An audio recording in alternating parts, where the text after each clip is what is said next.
Hello, friends. Discount steak is gone. Real steak is here again.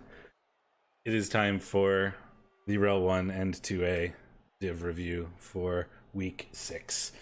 I was gone for week 5. It was on T-Self's channel. If you missed it, that's where it is. I was in San Diego for work things. I met Dwiggy and 130, so, you know, that was kind of cool. Meeting some internet people in real life. That was fun. Grabbed a beer together. I'm still exhausted. Like, I still haven't recovered from the business trip and 4-hour time difference nonsense, but we're almost there. We're getting there. You'll be back someday. One day, I guess. Well, I'm over here, fresh, young, new haircut, ready to hit the town. I do not have a new haircut. It is all of my haircuts make me just look like the same person, but with a slightly shorter set of hair. So it's not really notable. It is still incredibly long and getting longer. Shadorra has accurately described what haircuts do. Sometimes haircuts are slightly more transformative than the ones I get, which are, I have a mullet. I should probably chop off the mullet. You guys don't get to see the glory of what's happening in the back here, but I guess this week I get to find out how well T-Self predicted for me, right? No. You predicted them. You were here. You helped. You gave the predictions. They say Ben next to them. They don't say, I don't know, T-Self's real name. Oh, I'm gonna. He's T-Steak, and you are. I don't know. That's fine. Yes, I will own his picks. They're my picks. It was T-Steak, but I didn't make them. So, and I have no idea what they are because I haven't actually watched it yet. I haven't had a chance to. So I have no idea what the picks were. Not a clue, but we'll find out. Shall we? So this week is an even numbered week. It is 6. We are going to look at some I like matches. that you always say that like we're fucking Sesame Street. It's an even week because it's 6. Mm-hmm. You're welcome. So we're looking at a couple matches, one from Div 1, one from Div 2A.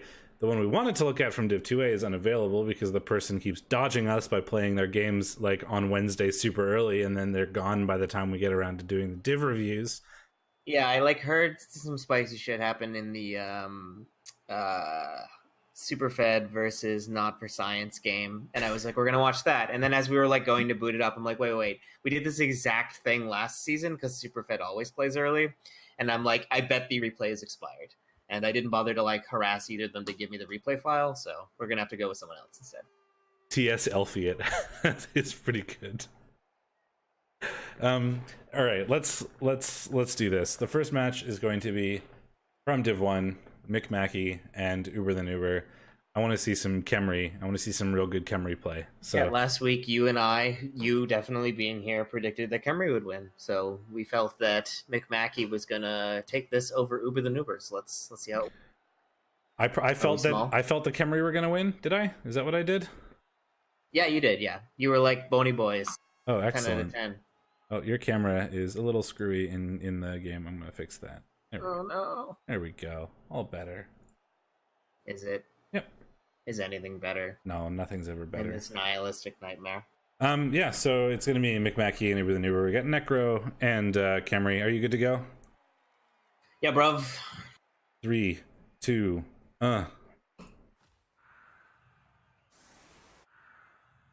Man, that's so a lot it of looks skills. like the Khemri chose to receive Sensible in a bash mirror. Khemri versus Necro is kind of a strange bash mirror, but Khemri are usually the one doing the bashing in that. Certainly, Necro struggle against high-strength teams because they do trade some strength for, the flexibility of being Necro. Yeah, they're very speedy, a lot more speedy than a lot of other punchy teams. They're more. Looks like the Khemri have a bribe. They were down in TV because Necro are also very bloaty. And the Khemri have the... That is quite a throw raw with Lodge, kickoff return, fend. I should turn player abilities on. Yep, both teams have a bench. Khemri have 3 bench rather, and Necro have 2. Incoming 3-die blocks. No kidding. It's a lot of guard. Elects to kick deep. Smart versus Khemri, though kickoff return negates some of that. Oh, look, a high kick. Nice kickoff return, idiot. Yeah, it's more about potentially being able to cut off the Khemri from their own ball kind of thing if you can at the high speed of the Wolves, but with the kickoff return and high kick, it kind of negates that because he can just walk forward. You're all about marginalizing the the Tomb Guardians, because if you end up in a scrum with Tomb Guardians, they're going to beat you. Yeah, that strength is so hard to deal with. 1 Solon 3 die down. coming in and getting a break.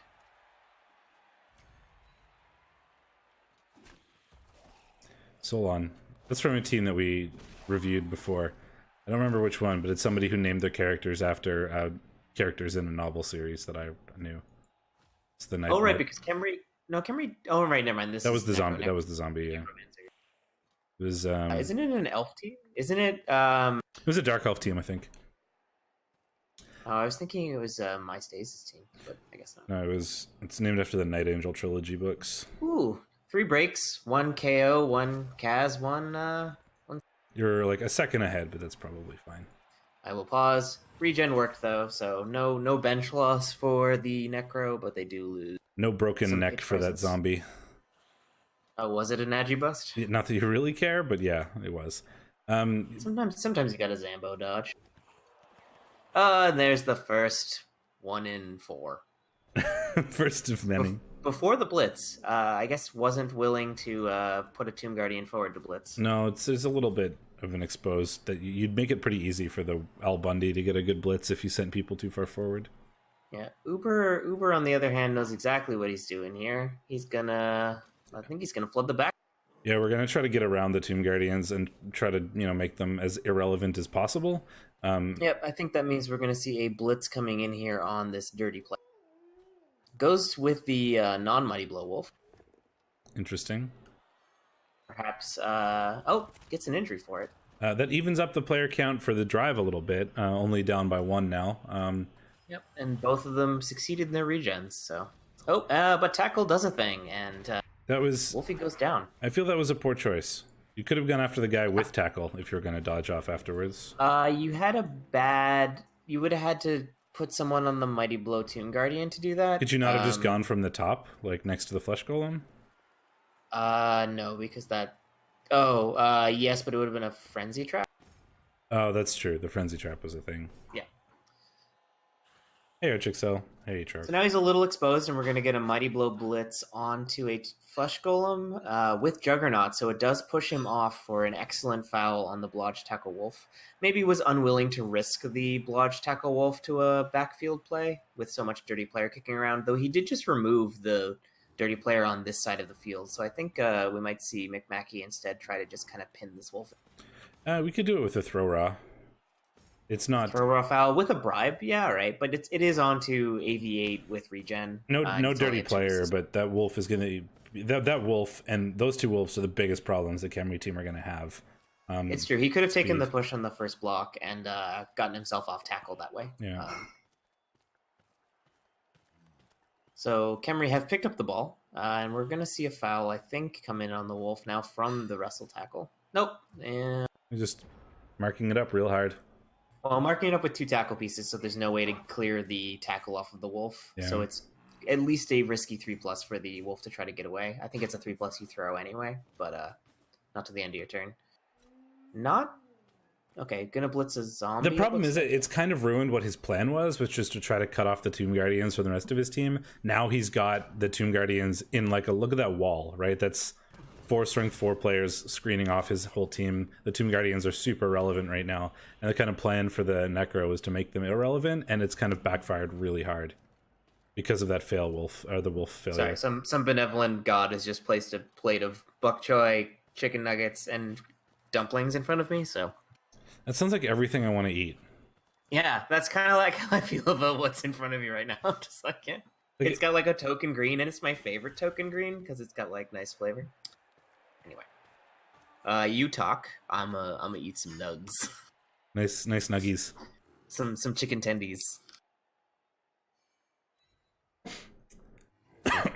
Blocking down the zombie, and here comes the foul. Not willing to do it with the throw raw, but we are willing to do it with the skeleton. And we find a I don't know what that was. It was an injury. The regen badly hurt. The casualty animation didn't play very well. It just sort of suddenly had him in the badly hurt or in the sub box. But that wolf is off the field for a drive, which is a pretty big deal, really, because the speed is the one thing that the Khemri can't really deal with. Yep, for sure. This changes the pace of McMacky's defensive drive, and he's looking to get a palm hit here on an exposed Tomb Guardian, and does. And even in an ideal position. I mean, it is standing next to a dirty player, literally, but and yeah, wisely elects not to pile on. Yeah, that skeleton would have just stood up and kicked the wolf in the teeth. Bringing in the dirty player zombie, though, to foul that Tomb Guardian could be a really big removal if we get this here. Yeah, it was a foul onto a stun, though, so I'm not super keen on it. I mean, I'd do it. Try to get rid of that Tomb Guardian. Do it next turn. You have a good opportunity to do it now, and you might not have that opportunity next turn. Sure. What was it? 8+? But with dirty player. It was a 3 assist dirty player foul. It's not bad. Not even. Here comes the Blitzrod doing its namesake. Only getting a push, though. Yeah, it's good enough, though. It pushes him onto the Palmer. We can try again. This could be a big removal. Oh, grab being super annoying there. Yeah, pulls him into the line for a foul later. I mean, you could even dodge out the movement for. Yeah, and if you were going to pile on there, that makes it way safer. Yeah, there it comes. If you're gonna pile on, it makes it way safer. Whereas if you had to follow up and then pile on, you're next to there, like very easily fouled yourself. So that guard doing work. Like, this is a really good example of why skills like Juggernaut and Guard are really good and often overlooked. But you know, the problem is other skills are better, right? Like Guard and Stand Firm are incredible, but on those Blitz Raws, you're going to want to get Mighty Blow and Tackle first. On those Tomb Guardians, you're going to want to get Mighty Blow and Guard and Stand Firm first. But it's a really good showcase of the kind of things that those skills are capable of doing. Yeah, and it's really showcasing McMacky's excellent positioning, I think. He's just got, like, his players exactly where he wants them to be. He's pulling his opponent into his drive. First action fouls. No, the ball's already safe. What more could you ask for? You got a bribe. Yeah, it's fine. Nothing, though. Yeah, McMacky making grab look good. It's a good skill. Juggernaut is also a very good skill. Just like I said, the downside is most teams that can get them easily want other stuff first, like Guard or Mighty Blow. Khemri, one of the few teams that like runs out of useful strength skills very quickly. Yeah.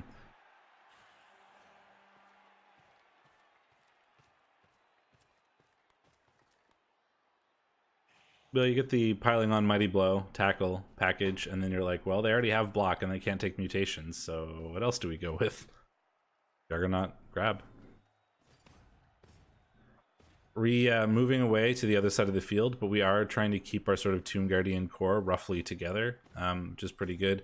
Being able to tie up a bunch of players with them as well is certainly handy, if you can get more than 1-for-1.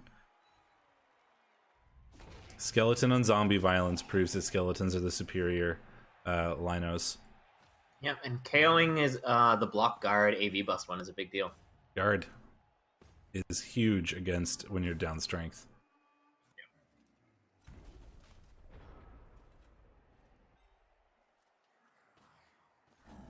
Oh, first action dodge fail. Certainly unfortunate when it's a 2+ dodge. We do make the second one. And I feel like we're going to see a Claw Mighty Blow hit on this Tomb Guardian. Really? What makes you say that? Intuition.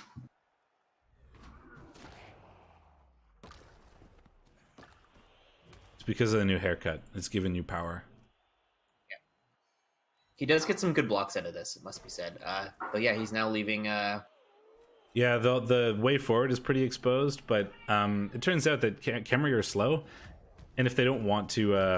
outrange their Tomb Guardians. Oh, not going to pile that on. I'm very shocked. I would have piled that on. I think he wants to make sure that his wolf is... Sorry, go ahead. I was going to say, I think he wants to make sure his wolf is available in case the Khemri take advantage of the run forward opportunity here. Yeah, it also was a case of Mighty Blow being used to break armor. Yes. So he rolled a 7, so this is a little bit of a trap, as it were, right? Like, hey, look, there's this whole side of the field you can go up, but he's going to abandon all his Tomb Guardians if he does that, and then that kind of makes the Khemri position a little bit weaker. So we'll see what McMacky does here. It looks like we're going to go for it, but probably not too far. Make sure we can stay next to that Tomb Guardian. That's a double skull. More removals.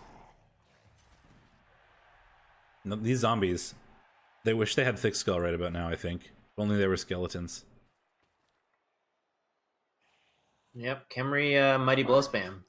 Doing what it's supposed to do. Yeah, see, not falling for it, not taking all the forward progress, making sure he stays safe and next to his Tomb Guardians. I like this a lot. He still has 2 turns. We are going to have to make some pretty good progress next turn, but it's going to be pretty difficult for Uber to impede it very much next turn. There's no need to potato this turn when it can wait till next turn.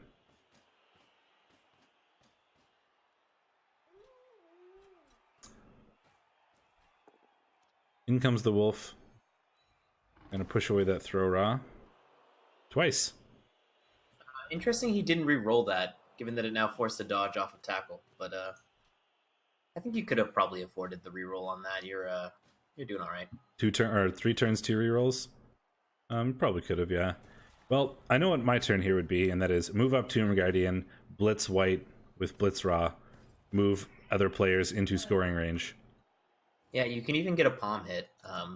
This blitz raw. They are movement 6. And then once you've done that, we foul the flesh golem probably. I guess he does it with. Excuse me, he does it with Juggernaut to make sure we can push him away. Stand firm, yeah. Which I think is what Uber the Noober was trying to do here, is maybe bait a based cage corner if he attempted to blitz him with a non-Juggernaut. Now we can. This is not safe. Not yet.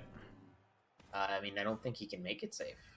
Well, it's not safe in that the wolf has a 1 die, but yeah, I mean, that's a 5+. A 5+ into a 5+. No, he has fend. Okay, so it is still a 5+. It's just a 5+ into a 5+. Okay, he was running this player around. I see, to make it safe. There you go. That'll do it. Ooh, spicy. And now we probably we're not going to go for it. I was going to say you could stand up that skeleton and just stomp on the flesh golem with 30 player. You still have a bribe. Instead gonna. Oh wow, throwing all the GFIs on this turn. So many GFIs. Well, he stunned himself for it. We don't have much of an option for the Necro here to actually get through. We could probably we could blitz King Punchy to make a hole and then just mark the ball a bunch, but it's not really gonna make it that much more difficult for you to stop. So I feel like he's probably gonna blitz one of the front pieces and then try to get as many players in the way as possible.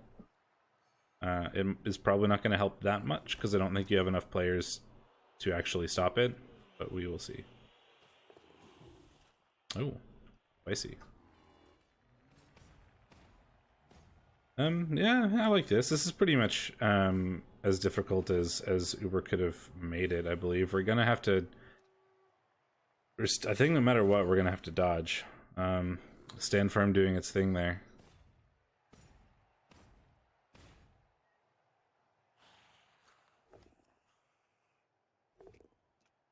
It rerolled to find the POW and make sure that we get him down, because that is tackle, which it makes the dodge off tackle though, the 4+ dodge. Excellent. I was talking about how he's still gonna have to dodge off tackle anyway, but he does have dodge, so at least he has the reroll, because he had to use the reroll to knock down that player. But that was just a 50% to score, because we have. Says a lot about Khemri that you can be in that much control for your entire drive and still have to throw a 4+ with no reroll at the end.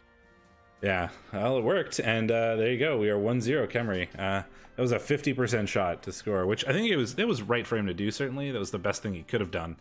But yeah, like you said, it says a lot about Khemri when you seem to be in control and you still have to throw a 50%.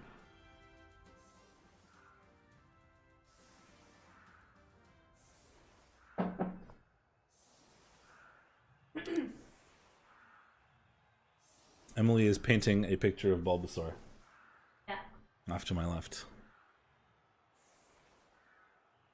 Would you please inform her that she is a nerd? I'm supposed to tell you that you are a nerd. She made a nerd face. So her face? Yeah.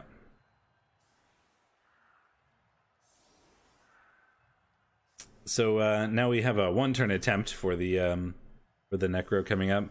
And the Khemri doing sort of the smart thing in terms of defending against the one turn. He's pulled the two of the Tomb Guardians off the pitch just so that we can try to avoid like thrown rocks and stuff. And then we have the other 2 guard ones being in the way to prevent the pushes required to shove people into holes. It's still certain, but it doesn't really work because of frenzy. It's still you can. Sorry, go ahead. I was just going to say it's still certainly possible, especially because of frenzy, but probably the best he could do without making it. I think if you switch to the Tomb Guardians with the skeletons they're standing next to, you had a better, like, this is better. Yeah. Because then you can't get around behind on any easy to blitz piece. I think this might be sort of his generic, like, one-turn defense setup, and then it doesn't provide the same level of defense against frenzy, but it would work very well against non-frenzy. Well, it does mean he's going to give up. Oh, he's actually trying the one turn. All right. And he's got grab, too. It's worth noting that grab does kind of negate the effectiveness of this set. That is true. And he did a good job, actually, of using the quick snap in a way that provided him meaningful forward progress without, screwing himself over. A lot of people fuck up the quick snap thing, yeah. The quick snap part. He hasn't used his blitz yet. He can still use his blitz and a block to clear off this player, and now the Agi 4 Wolf is in scoring range. Excellent. So, great job by Uber the Noober here, setting up this one turn. It's a really showing how it's done. Showing how perhaps that cookie cutter one-turn defenses don't work very well against particular skills. I have a particular set of skills. Really grab makes that all complicated, and then he snakes the pickup because you're ahead. You're ruining it for everybody. Oh, I'm sorry. Here's the pickup. Guys, Oh, and he snakes it. I guess we knew that already. Fuck. All right, I'll pause. Well, we're going into halftime now. But that was a really good showing of how to do on one turn, and unfortunately, he made all the hard parts, which is all the pushes, and even had it done well so that the wolf didn't have to dodge off anything at the end. But then we managed to fail the pickup, unfortunately. I mean, it's like the classic, like, every time I do a lizard one turn, it's like all the blocks go perfectly, and then the minute you try to touch the ball, it all goes to shit. I have never tried a Nurgle one turn. And they're not easy. No. You need all 11 players, and if I'm ever in a situation where I still have all 11 players on the pitch, and I'm probably just winning, I don't really need to one turn. All right, I'm going to get a beer while this goes through. I think I'm still a little bit ahead of you. The Necro is setting up. Yep, the Necro is setting up now. So we're going to go into the Necro drive now. So Uber has, 8 turns to turn this into a tie. Pretty easy for Necro to score quick if they really want to. And then I guess it depends on how your first few blocks go. If you feel like you can steal off the Khemri and score pretty quick, which he may feel like he's able to, considering, the Khemri do have to do a 4+ pickup to get the ball on their drive. So Uber could certainly attempt to score quickly here, and then have a reasonable shot at turning over the Khemri and stealing it if he sets up a very, very aggressive defensive setup. We'll see what he does. What he's doing for now is taking line blocks. He has KO'd 1 skeleton so far. We do knock down Skinny Pete, the dirty player. Also an armor break. Just a stun, though. And then just a push, I believe. Yeah, push on Ollie the Old.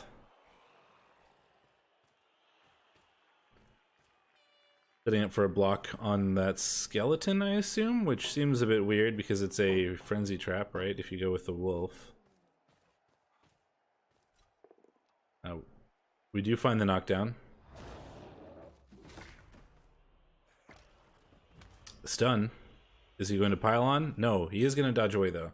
I guess you feel pretty safe in doing that because it's a 1 in 36 to get that wolf off of whoever you get stuck up on. But if you didn't knock somebody down there, that would have been a 2-die into a 1-die, right? So the 1-die could have been scary. Well, Tomb Guardian Blitz. Trying to get himself up on the wolf, trying to get the Tomb Guardians involved.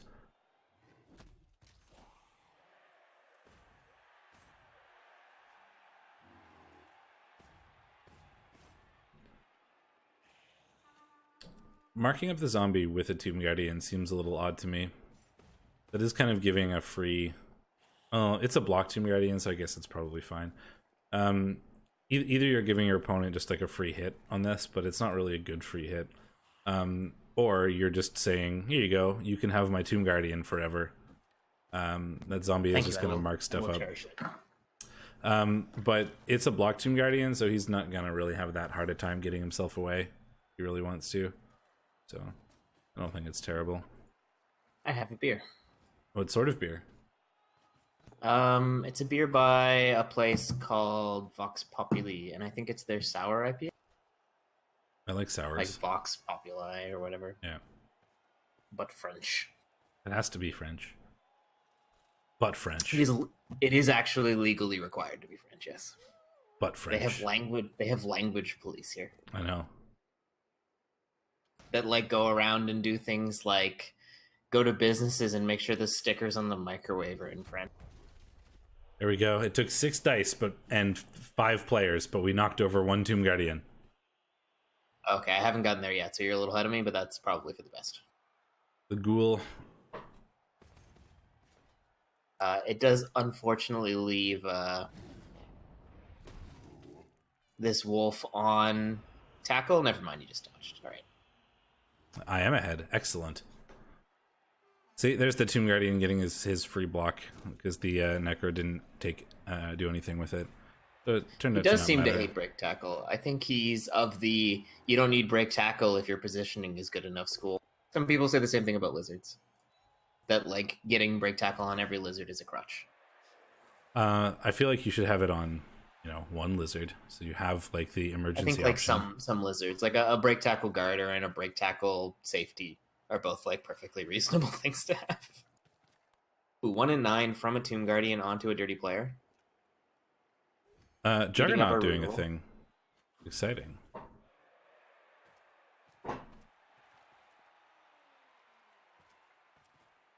Yeah, Draenor needs crutches after his last game. Yeah, maybe a little bit. Something I can certainly sympathize with. My Nurgle team has a history of making lizard teams sad. Yeah, it did that to mine once too.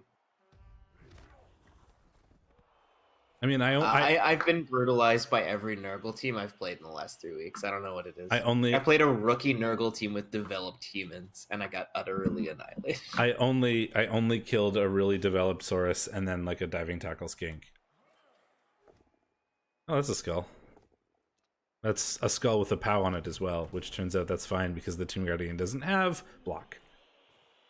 But like those Tomb Guardians were kind of doing their job for 2 turns there, right? There were 5 Necro players just kind of stuck. And that's, 2 for 5, which is kind of an even trade. Yeah, and this is like very very typical in the Necro matchup, which is that like the Khemri can fairly effectively tie up the entire Necro team with like 3 or 4 safeties in the backfield because there's nothing the Necro can really do to handle the strength of the Tomb Guardians.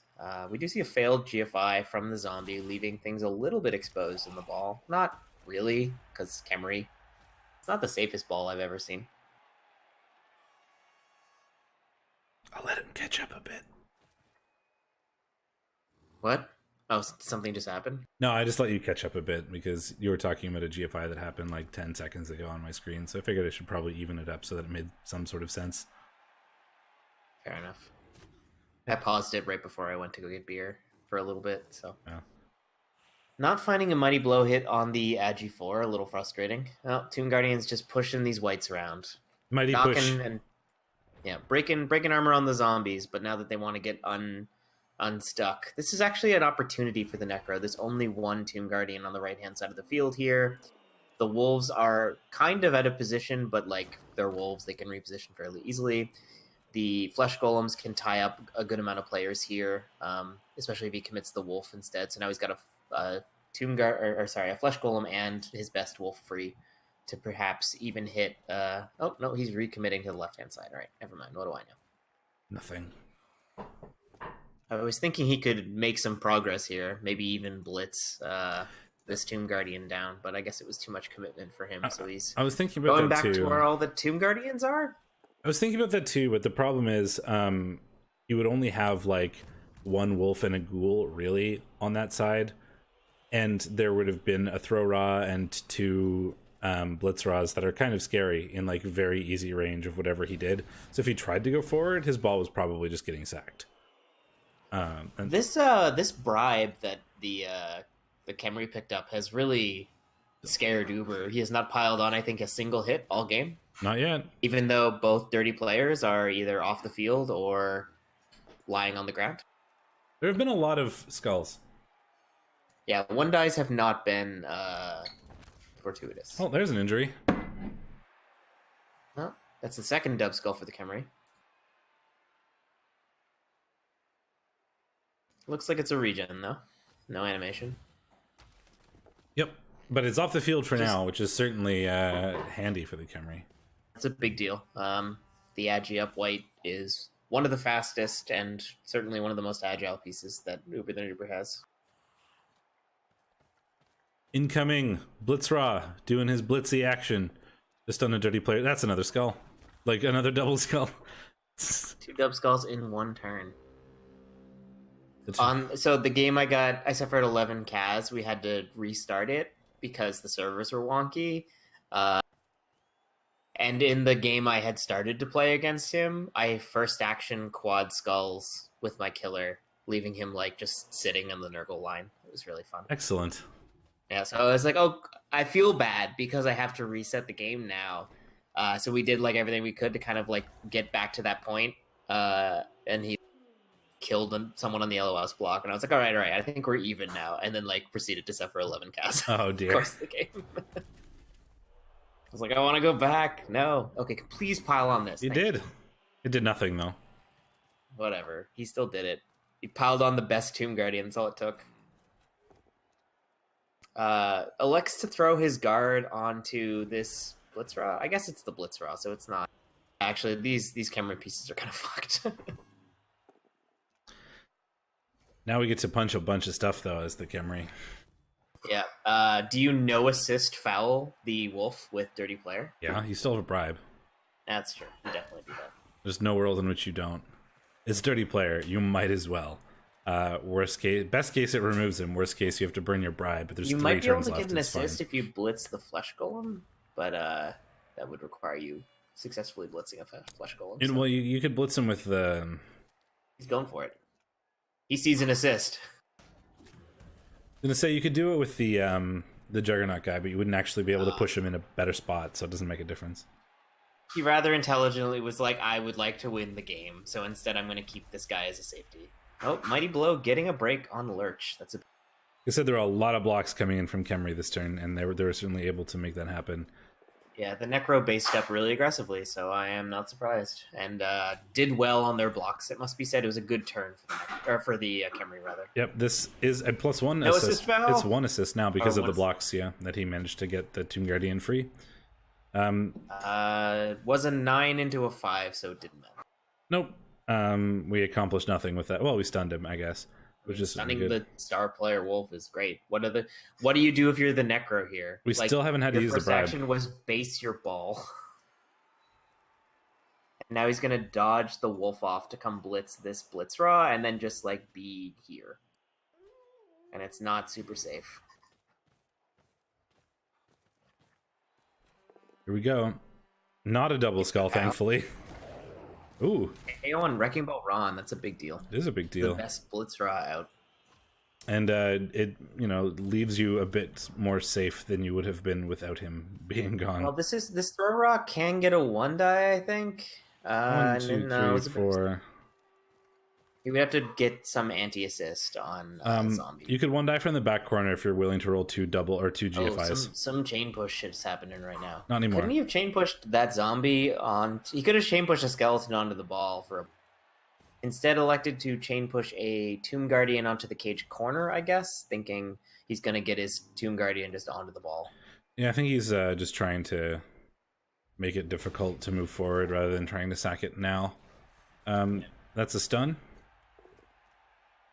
And here is another block. Ooh, skeletons being superior. Yep.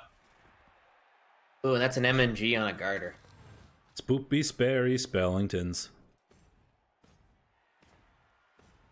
We got a ball. We've got 2 players on the ball now. Neither of them are tackle, unfortunately. But really, the only thing that the Necro are left with is a serious potato. And in the meantime, their wolf is getting killed. He's fine though. Yeah, but there's no. That was a tougher one. That was an 8+. So. There's absolutely no way to make this ball safe, and we just failed that dodge. Oh, we snaked it. Oh no, wait, that was a 3+. Into an injury. Well, we 1-9'd that into an injury and a regen failure. Oof, and now Uber. Yeah, Uber was gonna have to throw a 3+ somewhere that turn. It just happened to be a bad one. So.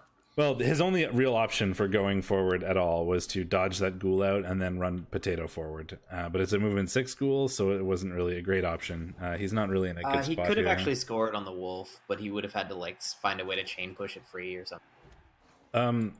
The wolf was in scoring range. Ghoul surprisingly okay so far. Well, it was just a 2-die from a non-tackler, and he is blodge, so that's true. Inside he's about step. to get 2-die from tackle though, so. That won't do it. Although... interesting, no reroll. I guess he doesn't need it, but I would have considered the reroll there. I guess the both down let him keep him in a bad position. Yeah, he didn't let it. It didn't get him. Didn't let him sidestep. There's also literally a wall of players between the Necro and the score. So this. It didn't let him sidestep, but I mean, I guess it doesn't really matter because nobody is in scoring range. No, it does mean there's going to be a 1-die onto this Tomb Guardian. Nope. Into a red die, into a skull. Free Mighty Blow hit. Gets him nowhere. Wolves are never punished. Well, now we can 3-die the ghoul. Couldn't he have put that Flesh Golem somewhere better? Can we surf the ghoul? No. Well, yes. Yes, we actually can. You need 5 players to do it, and you have 5. Yeah, we can. Yeah, you can surf the ghoul. He's not gonna do it though. Oh. Because he's going for a foul instead, I think. Yeah, he's gonna try to blitz Frankenstein and then foul. I think I like his priority. The ghoul is important, but not really that big of a deal. Well, I mean, if you're doing this for the purposes of trying to make your opponent's later matches harder, so they don't threaten you in the league table, removing their only ball carrier. Oh, this is turn 16. This is turn 16. Like potentially getting a free injury roll on their only ball carrier who doesn't have regen is something that appeals to me greatly. This is a free Mighty Blow hit on by far his best player. Like it's effectively a free Mighty Blow. I think the ghoul is good, but it's not so good that like it's. I think I'm in favor of fouling the wolf. Well, we do find an injury. Boxcars. I knew that this happened, so no surprise here for me. But regen failure and a send off. What was that injury? I can't see. It was an MNG. Oh, okay. Well, that's certainly annoying for. That's a big deal for the next opponent. Yeah. Yeah. Wrecking Ball Ron picks up MVP, but doesn't really accomplish much yet. Both of these MVPs are equally irrelevant. Pretty much. That was game 1. I will bring up the title screen so we don't spoil anything in the next game. So, as we predicted, the Khemri did take that in a 1-0. Did I predict that? You did predict that. Hooray! Yes. I'm going to have the title screen up while we move to the next game so we don't spoil anything. We don't want to be Shadorras here. It's true. Don't be a Shadorra, friends. I'm trying to remember which one we chose. We chose Fall versus MistahJ. Right. That's what I thought. Good for you. We haven't watched either of these teams yet. We've seen MistahJ before in previous seasons. We've recapped him before. But we haven't watched either of these teams this season. And Amazons, it's not a team you get to look at all the time, especially coached by someone who is pretty as well known for playing Amazons as Fall is. So let's give that a shot. This is Amazons versus Chorfs, and we both predicted that the Chorfs would win because they have tackle. So let's see how this goes. That doesn't sound like something I would do. Yeah, you would have predicted the Ogres would win. Let's get into the game now that we aren't spoiling anything, just in time for the coin toss. I'm still clicking through. So it looks like the Chorfs are on defense first. In terms of inducements, the Amazons have a wizard. They also have a star player that I certainly do. have never seen before. It's Roxana, Roxana Darknail. She's a witch elf, basically. pretty much A movement up, Agi 5 leap Juggernaut witch elf. She's got a yeah. Sorry, go ahead. I was gonna say it's leap Juggernaut Agi 5 dodge frenzy jump up. It's a pretty good player. Yeah, and she has a pretty cool model. Yeah, sweet face paint. She looks pretty badass. I believe it's I'm trying to remember who she's available for. Dark elves, certainly. I'm pretty sure it's Amazon's Dark Elves. Just Amazons and Dark Elves, so it's one of the ones you don't see that often. 'Cause it's only available to 2 teams for one, and one of those teams is Dark Elves, who tend to be kind of high TB elf teams. So yes, she's pretty expensive too, right? She's like in the ballpark of like 300k. 250. Yeah, so she's a Slibbly. Chorf's piling up the line, stacking 5 players on the defensive LO. That seems like a It's choice. a little ambitious. The elves do, or the Amazons rather, do have enough guard to like get decent blocks out of this, and do find an injury when blitzing a dirty player. That's a big deal against. Yeah, well, it means that you're exposing the your opponent has Mighty Blow, and you're exposing your armor 7 pieces to that Mighty Blow, and it was certainly punished, as it were. We've removed a dirty player, which is a pretty big deal, and we're trying to. Oh, I don't like this positioning of this AV6 Garter. He has now given the Chorfs a block next turn. Yeah, that's a free block from Batzaro. Yeah, he could have given someone else to bring an assistant for that. So now he's and he fails a GFI to make the kill. She's a pretty incredible player, but you don't get to see her very often. Just it's one of those players you don't really see, but she's very good. I mean, Agi 5 leap Juggernaut, that's ridiculous. Yep, so we're seeing a bit of an elf screen, maybe a 2-turn threat here from the Agi 4 line woman. I feel like that's Agi probably 5 what we're going for in scoring range with Agi 5. So, yep, I think we're gonna see MistahJ respect that by coming in and either blitzing her or marking her. He's marked her currently with a Bull Centaur. With marking lots of stuff. With the all man's positioning on the line for the Chorfs, the Amazons running around means that the Chorf blockers can't really. They get to punch the stuff on the line for sure, real good, but they can't really get to those scoring threats very well because they are slow boys. Yep, armor 6. Mighty Blow finding a stun, just pals rolling in. It wouldn't matter if you were Chorfs at this point. Oh, finds an injury on the AV6, punished for that position. Oh, and that was a perm. Oh, MistahJ is absolutely not afraid of marking things. I more mean like, so because of what Fall did here, the Chorfs are basically playing with 3 players against it because all the other Chorfs were stuck on the line. So we'll see if Fall takes advantage of it here. So that was a movement bust on that guy. So that's a bit unfortunate. Mighty Blow on armor 7 again. There's another injury. Ooh, that's a good Hobgoblin too. Yeah, that's a block guard Hobgoblin that is down for the count. And for the next count as well. Here comes the pass. We're going to pass to Agi 5 and just pretend, because, I mean, he's marked up, but he's Agi 5. It's Agi 5, who cares? Agi 5 doing Agi 5 things here. Do we roll the 2 GFIs? We do, and there's the 2-turn. Unsurprising based on how, I think it's very smart for Fall to go for it, considering how the Chorfs were positioned. Get around behind when you have a really good opportunity to do so. The Chorfs aren't going to be able to stop you, really. And they're the biggest threats to you, being the fact that they're the tackle pieces on this team. And that's your biggest downfall as an Amazon player. Yeah, for sure. I was about to say, the Hobgoblins stay out, but yeah, they're injured, so of course they're going to. Yeah, like, Fall just hammering down from turn 1 here. I mean, there is something to be said about minimizing the LOS blocks you're about to take, because if you play like elves, you're going to be taking a lot of elfish blocks, and eventually, Agi 3 is going to do Agi 3 things. Though I suppose a lot of his scoring pieces are not Agi 3 technically. Like the thrower is effectively Agi 5 when passing, and the Agi 5 lineman is definitely not Agi 3. So The Agi this thrower is effectively Agi5, and the Agi5 long woman. I tried to combine Longbeard and line woman. The Agi5 line woman is definitely Agi5. You can't call women or anyone else long, Ben. I think it's like vaguely insulting. Is it? You're a long human. Thanks. I mean, that's true. I'm kind of tall. I'm above average, certainly. Isn't that what they call human meat, long pork, or whatever? What's that from? I wouldn't know, Ben. It's from some novel or something. I try not to kink shame. That's a dead thing. That's a dead blodger. Yeah, that's a dead blodger. Well, just a rookie blitzer, though. That's why he was on the line. Yeah, just a rookie. Yeah, well, considering they're the only female players, it's fair enough to default to saying he when most things are he. Designated DP, the dirty player, going down for a stun, and wow, that's another injury.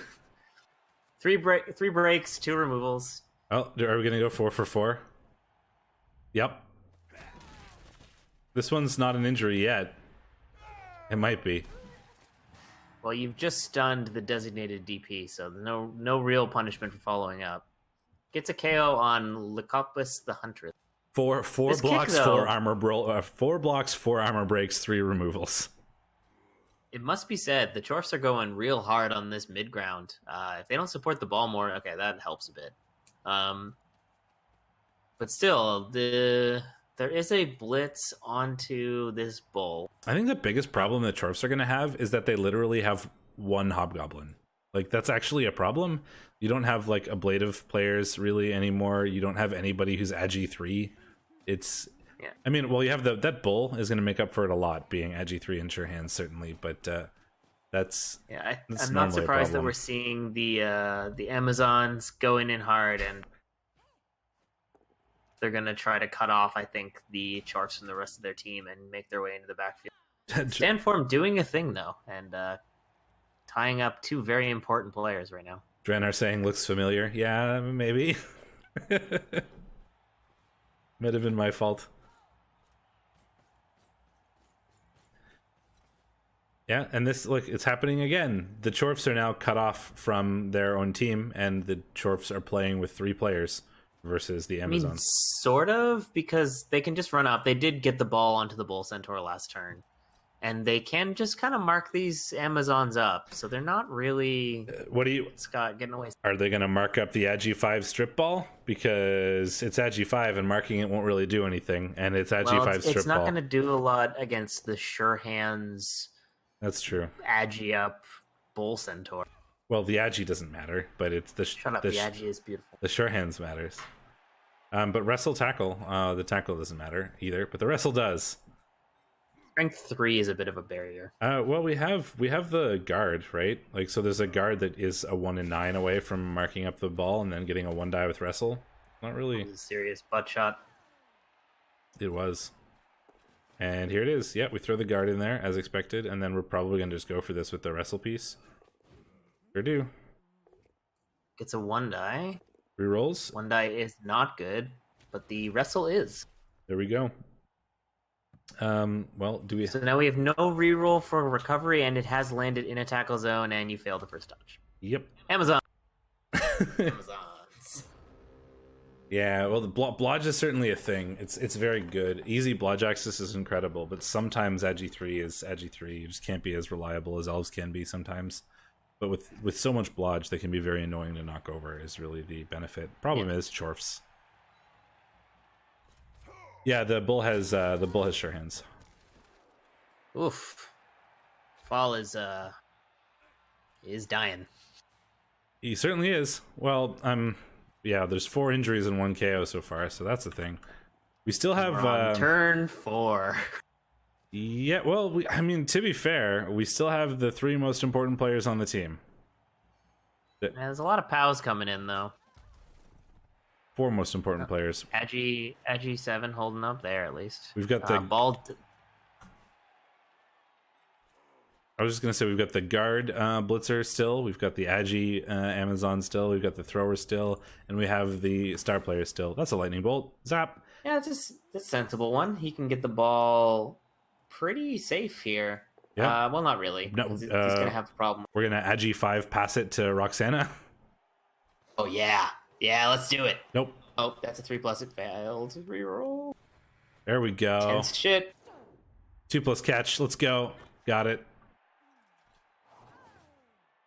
Roxana can now stall this out. Actually, no, the bull's in range. She can't stall it out. She has to score. Boop. 2-0. Casual GFI. Wizard doing exactly what the wizard is supposed to do, which is give you an offense or a defensive touch. Looks like we're very much in the sort of Skaven or Elf style of play here, where it's score as much as we can before we lose our whole team, and just make sure that the Chorfs don't have enough turns to even the score, even if I don't have any players. Yeah, I mean, he has gone down 6 players in 4 turns. But he's up 2-0. He got one of them back. He's up 2-0. And he's removed 2 hobgoblins, so it's not all bad. No, not at all. But the dead was a meaningful dead, and one of the perms is a very meaningful perm. He doesn't have DP for next game, so. And we all know how hard it is to live without a good DP. Just gonna let that go. It's already costly, is I guess what I'm saying. Fall also out of rerolls on turn 6. Rouge still has. I think I saw that tick up to 4 even. Yeah. Good stuff. Short kick is interesting here if the Chorfs do fail the pickup. Not usually great because the Chorfs want the ball to be in a scrum, but it is close enough to the edge that it could be interesting, especially with that fender. That fender not going down.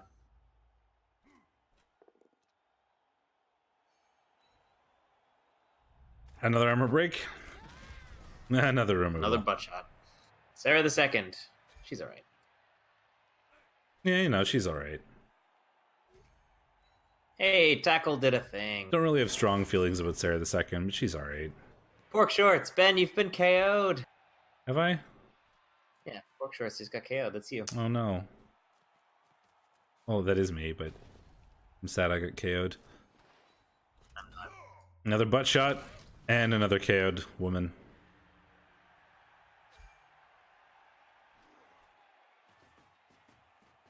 Well, there are 5 Amazons. Do you know what this isn't safe from? The strip ball? IG5. Or IG5. It's definitely safe from the strip ball, but I mean, there's only 5 players, but the ones we have are a Blodge Garter, Roxana, and strip ball. We're just gonna surf this bull, which makes a lot more sense. It certainly does. Yeah, this is a 1 die on the second hit. If this is an injury, this is enormous. Oh, Jesus. no.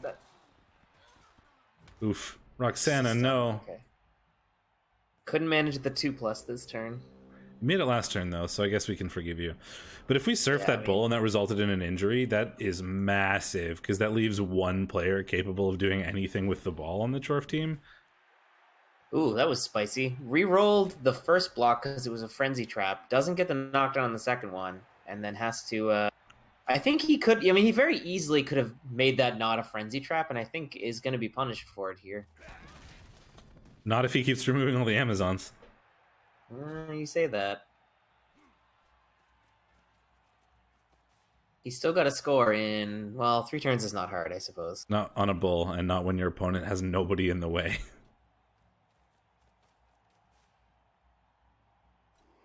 Off we go. To grandmother's house we go. The bull centaurs, like, running animations are kind of weird. Whenever they cut corners, they jerk so violently because they're so big. Does the 1 and 9 there open up anything interesting? I mean, we have a red die wrestle hit on the ball if we want. Oh, never mind. No, we don't.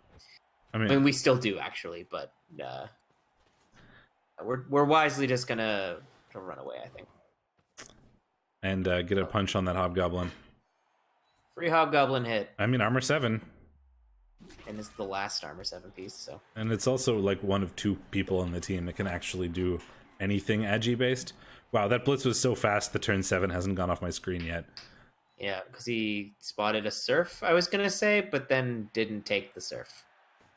Could have surfed this piece, it must be said, with the Frenzy Bull. Yep. Bull, Centaur, push him here. Blitz, or not Blitz. You say that like people can Frenzy. see what you're pointing at. I know. I mean, it's not a tough surf. I think REL 1 can probably figure it out. I mean, you'd think, but I'm in REL 2B, so I mean, who knows? You even could have done it with the bulls, keeping the bulls back. I guess you would have opened yourself up to a potential red die surf. No, actually, no. The line. Yeah, I mean, we have a red dice. I mean, I feel like we probably take it. I mean, you can make this not red dice. Oh yeah, we can one die it with Roxana. So, or no, we can one die it with Roxana being an assist. Is what I'm trying to say. Thank you. It's gonna fail the GFI though. Oh no, just fails the block. Just skulls and breaks their armor. That makes sense. Oh dear. Well, the bulls. Well, you can surf another. We can surf the thrower if we don't knock it over with the claw mighty blow palm. Why did we not hit it with the? Oh, we're gonna claw mighty blow the Roxana, I guess. Well, we have to get Roxanne off the ball so we can score. Yeah, but I was gonna say we could have done that with a different Chorf and then either surfed or claw palmed the other Amazon to get more chances at removals. But well, Roxana's KO'd. Are we gonna pile on it? There's no babe, so there's no reason to pile that on. Yeah. No, and we don't. And then the bull scores. So now we are 2-1. Interestingly. Yeah, I mean that probably deserved a 1 die sack. I think it did. That ball was not safe.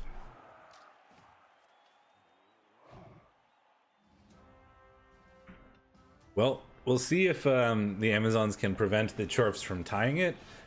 It's still 2-1 for the Amazons, despite the Amazons not having anybody left. But that they, with their super speedy play in the first couple turns, racking up that score, it's definitely going in their.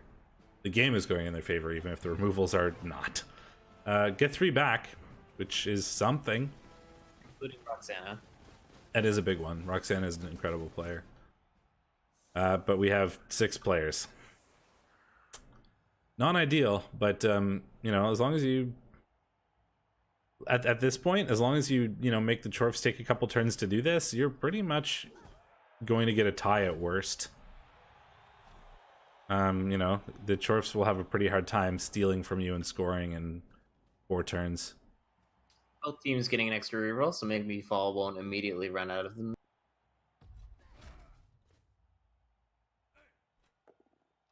There's the POW. That's not how you block. If you want to block along the line, it must be said. Doesn't matter. Knocked him over. Or knocked her over. Had you rolled double pushed, that would have been a free blodge garter that escapes. Breaks not coming in this time, though. 2 mighty blow hits down and no breaks. That's a break, but it's just a stun. 1 tree offense is okay.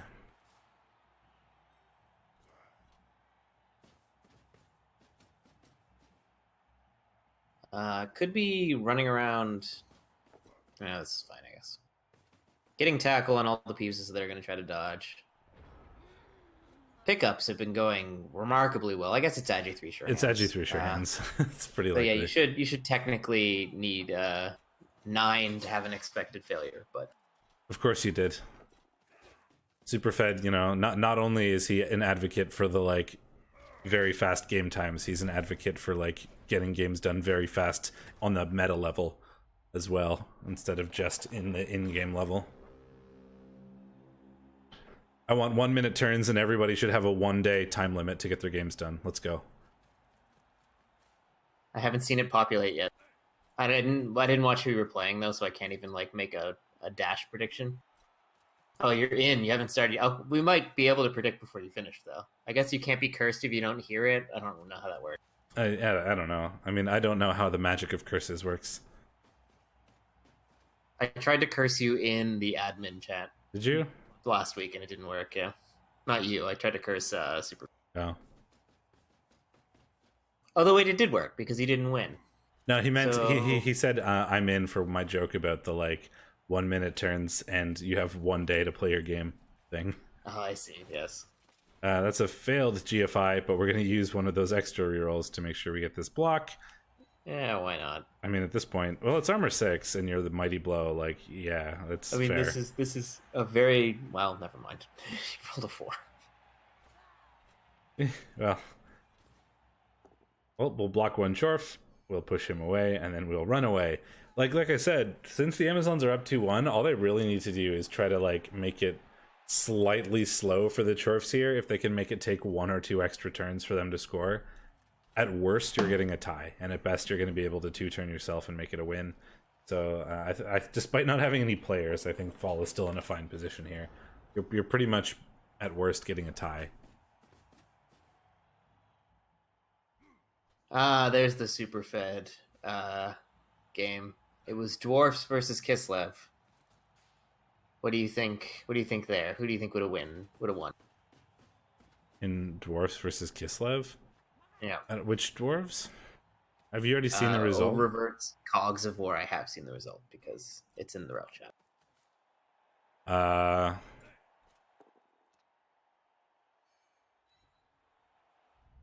Can I predict? No, we're not allowed to predict draws.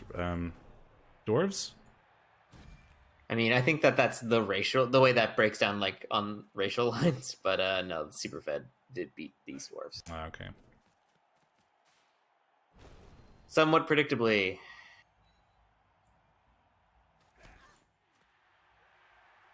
Doesn't re-roll the hit on the Agi 5 Roger. Interesting. Leaving a red die on the ball. Yeah, first against 14th is something to be said, sir. We're red die surfing the ball. I couldn't think of the position table off the top of my head, so that would definitely do it. Oh, do we surf him? Yeah, let's go. Red die surf. You actually would have knocked him over. Red die surf. And it's a red die juggernaut surf. It's not even that unlikely. No, not at all. But I think it's amazing that he went for it. I love it. Yeah, I mean, with a loner.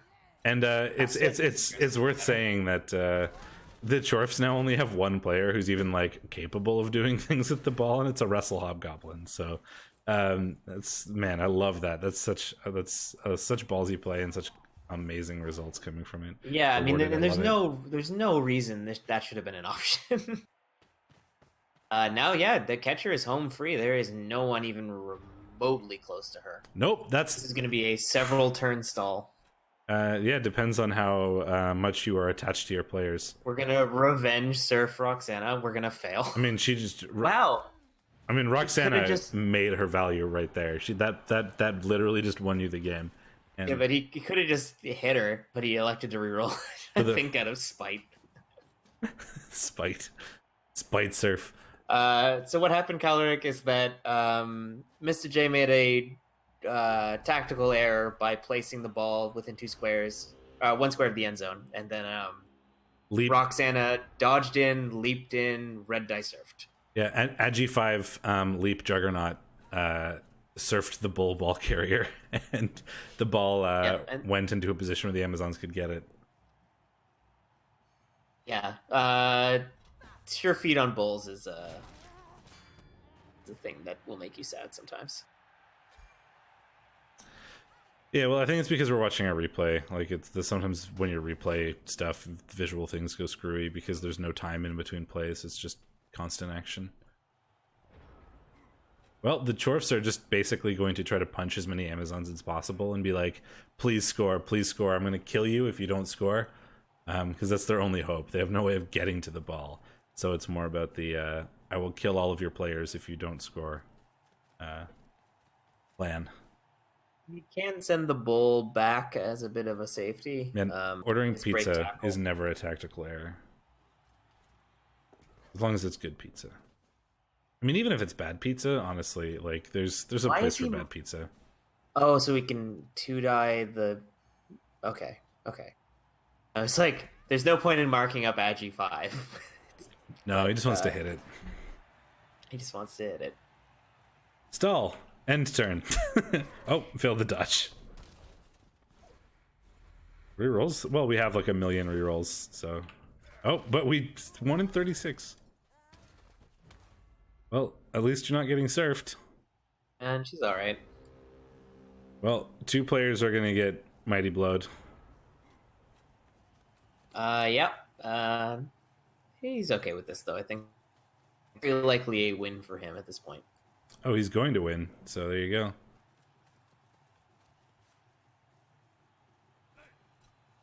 He's gonna have to score next turn, though. There's no way to make the ball safe from this bull. Though he did get in his own way. Double skill. Placing himself in the...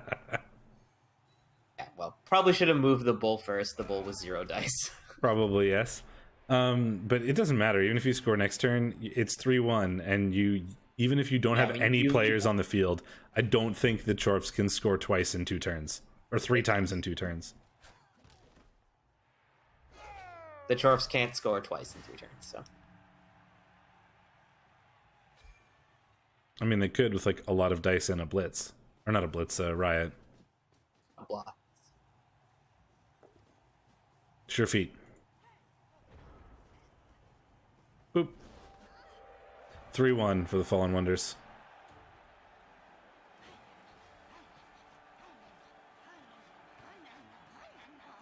They make odd sounds.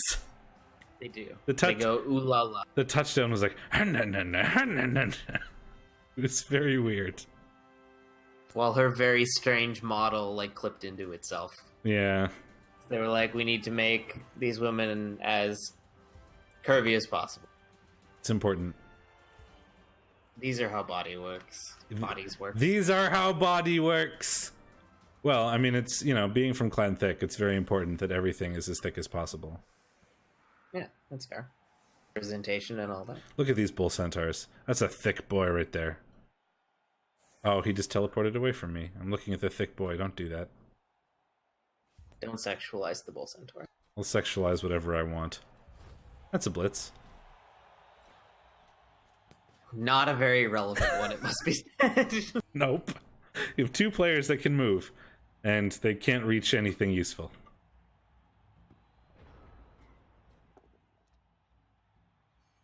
It's a good kick for the Chorfs to 2-turn, though. That's certainly true. Although their 2-turn options are passing to an Agi2 Bull Centaur. Or handing off to one, at least. Well. Yeah, but their 2-turn options are always handing off to an Agi2 Bull Centaur, so... I mean, well, it could be a Hobgoblin. Not blocking down the line, costing him a mighty blow hit. It could have been, and also a movement, potentially, if you don't knock him over now. There you go. To run around on the Bull Centaur. There's a removal. There are 4 Amazons left.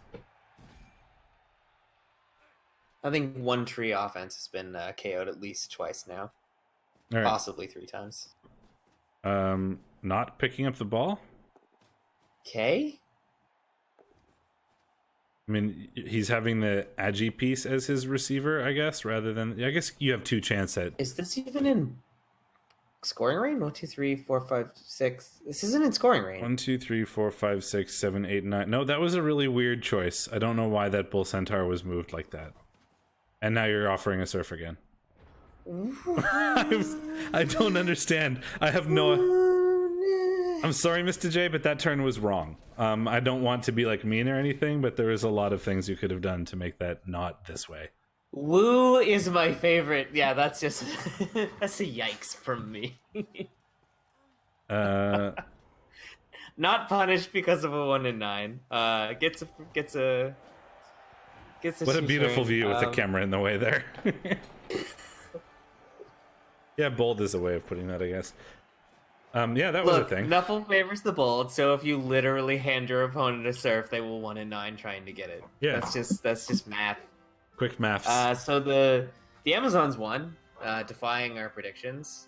Fall pulling out a ballsy win over a team that ought to have really crushed him into the ground, which did kind of crush him into the ground, but not sufficiently. Yeah, well, I mean, not if Fall just ran up the score early, right? Like making it 2-1 as early as he did, made it very difficult for the Chorfs. Like at worst, I think the Amazons were looking at a tie, even though they had like 5 players. And then that ballsy Roxana surf allowed it to make it 3-2 and pulled it into a win. But I think that the Amazons were kind of always looking good after the first 3/4 of the first half.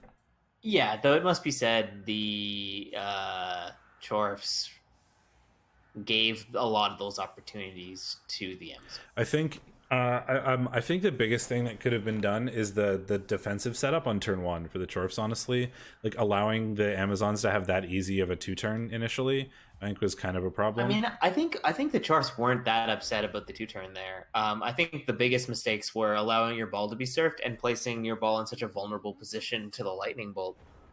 But the free surf was definitely the biggest problem. Like, he had that game on like likely tie lockdown. Like, you can't 2-turn very easily with movement 6 with this many players. Like, could you imagine him trying to 2-turn right now? Yeah. If it was turn 15, like, it would be very, very hard. Yep. Chorfs just literally stand in every available position, and then, like, what do? You red die pop a hole open, or 1 die pop a hole open and try to, like, be potato, like, with like 3 players, and he's got a bunch of tackle. Like, it's just not really. Manatee ass. If it is a failure, we can reroll though. Snake Still a failure. Nice catch, idiot. No SPP for you. Bull, ever so close to legend. Anarchy the second, and a Blodge guard line woman getting closer to Fend. I don't know what you take on a Blodge guard line woman with general access. Pray for doubles. Tackle? Yeah, tackle probably if you don't have any other options. Yeah, but that's a lot of blocks. I mean, 11 KOs, 4 casualties, and 1 death sustained while still winning 3-1 is quite a sight. Certainly neat to watch. So let's take a look at the other games in 2A, shall we? Oh, okay, we can stay here. While we're here. Yeah. So who did we predict for that one? We both predicted Chorfs, right? We both predicted Chorfs, but we're back at the top. Rusty versus Professor Chaos. You were like, my boy Rusty. He recapped my division for years. I gotta go with my boy Rusty. It was weird because you've never been in Div 1, but no, you did claim this. So you went with Rusty, and I went with Professor Chaos, my boy, the guy I've covered, and yeah, Professor Chaos won. I feel like I would have predicted Professor Chaos, but it seems like... Yeah, well, you didn't. It was a weird moment. You elected instead to back Rusty Seabutter, and you were strange. Similar number of blocks. Greenskin Brawlers getting the 1 injury, but the same number of removals with 3 KOs, 2 KOs, and 1 injury. I think the big thing here is that when... No armor breaking here. No, like giant 16 breaks. Sorry, go ahead. It's a giant bash fest, but not very much in the way of armor breaks, right? Like you said. Yeah. 6 armor breaks. Slightly more armor breaks going to the Greenskin Brawlers, and depending on when those happen, they could have been like really impactful. But like this was mostly a case of both teams just beating the shit out of each other. I can imagine this is very much going to be like a big guard puzzle, I think, right? Like Professor Chaos's orc team is like block guard spam like crazy. So this would have been a giant like wall of green flesh slamming into a wall of green flesh, and then we get to play the like Tetris puzzle of the 18 square orc cube and see who can get pushed out. Yeah, there's some interesting stuff going on if you get into the nitty-gritty of the dice. So Rusty's armor dice were actually insane. 87% success. But he rolled armor 54 times compared to Greenskin Brawlers rolling armor 35 times. So almost double the amount of armor rolls. Says that maybe the Greenskin Brawlers were getting better blocks, getting better blocking dice even. Maybe the Greenskin Brawlers were fouling. Maybe there was some significant difference between, like, because the number of blocks were fairly consistent, but Rusty just made an incredible amount of armor rolls. So I think maybe Greenskin Brawlers had really hot blocking dice. This would be my guess there, and we can kind of look at that and see. Other than that, Rusty couldn't dodge to save his goddamn life. Let's see here. Greenskin Brawlers basically never rolled anything. They rolled 5 dodges, but Rusty rolled 12. I mean, I guess 7 failed dodges is certainly a good number of those armor rolls. You roll your armor when you fall down. But so that's a 1-0 win to Professor Chaos over to Secret of My Success. Giant orc cube until the one like greased up orc squeaked free and managed to run to the touchdown line eventually. I'm not comfortable with the noises that make. Thick, Rich, and Creamy versus Oathblow. We predicted the Necro would win, and they did. Did we both predict that? We both predicted that. Oh, excellent. Looks like Forever Provolone died. As well as getting the MVP, which is certainly unfortunate. I believe that's a flesh golem tax. Oh yeah, I saw. Oathblow definitely did some damage here. I have some notes on this game, I believe. They ruined my camera to do it. Yes, I need to look at them. Apparently, the flesh golems basically won the game by eating a ton of blocks every turn, which is kind of what flesh golems do. A wolf got niggled on a surf near the end that didn't need to happen, apparently, and then that Frank died on turn 16. On a like turn 16 games over rando block. It killed him, and then he got MVP and leveled from it. Brutal. He's been trying to get that level for 2 seasons and was one of the original team members from Thick, Rich, and Creamy. So there's only one OG player left on Thick, Rich, and Creamy, and it's the other flesh golem. Yeah, it was not a game for regen. He failed 75% of them. Oof. But he only made 4. So oof. A big oof. It was a big 4+ to fail, certainly. And in fact, he sustained 4 removals on 9. Oh, that's about average. Never mind. Yeah, the Necro had the ball for a lot more than the Norse did. They, got certainly some more. They got a lot of KOs. It looks like Thick, Rich, and Creamy's block dice were maybe kind of bad, though that's just looking at the raw numbers. Looks very pushy. Yeah. Both sides actually were very pushy comparatively. Yeah, Oathblow's armor was really bad. Failed 57% of the time bad, which I guess against a team with a couple Mighty Blow is not like the worst thing. And armor 7 everywhere. Yeah, it's still pretty significant though. Speedos don't offer a whole lot of protection. They do not. They offer some great support though. But chest hair does because the Ulf is AV8. That's true. And like the muscles. Cogs of War versus the Rowdy Rebel Rousers. We predicted the Nurgles. The Nurgle would be the Dwarfs, and they did. Not even really with removals, just kind of beat them up. Well, 12 armor breaks, resulting in 2 injuries, 2 KOs, 1 KO, 1 injury. Yeah, I mean there were 4 removals, which is more than dwarves expect to take, really.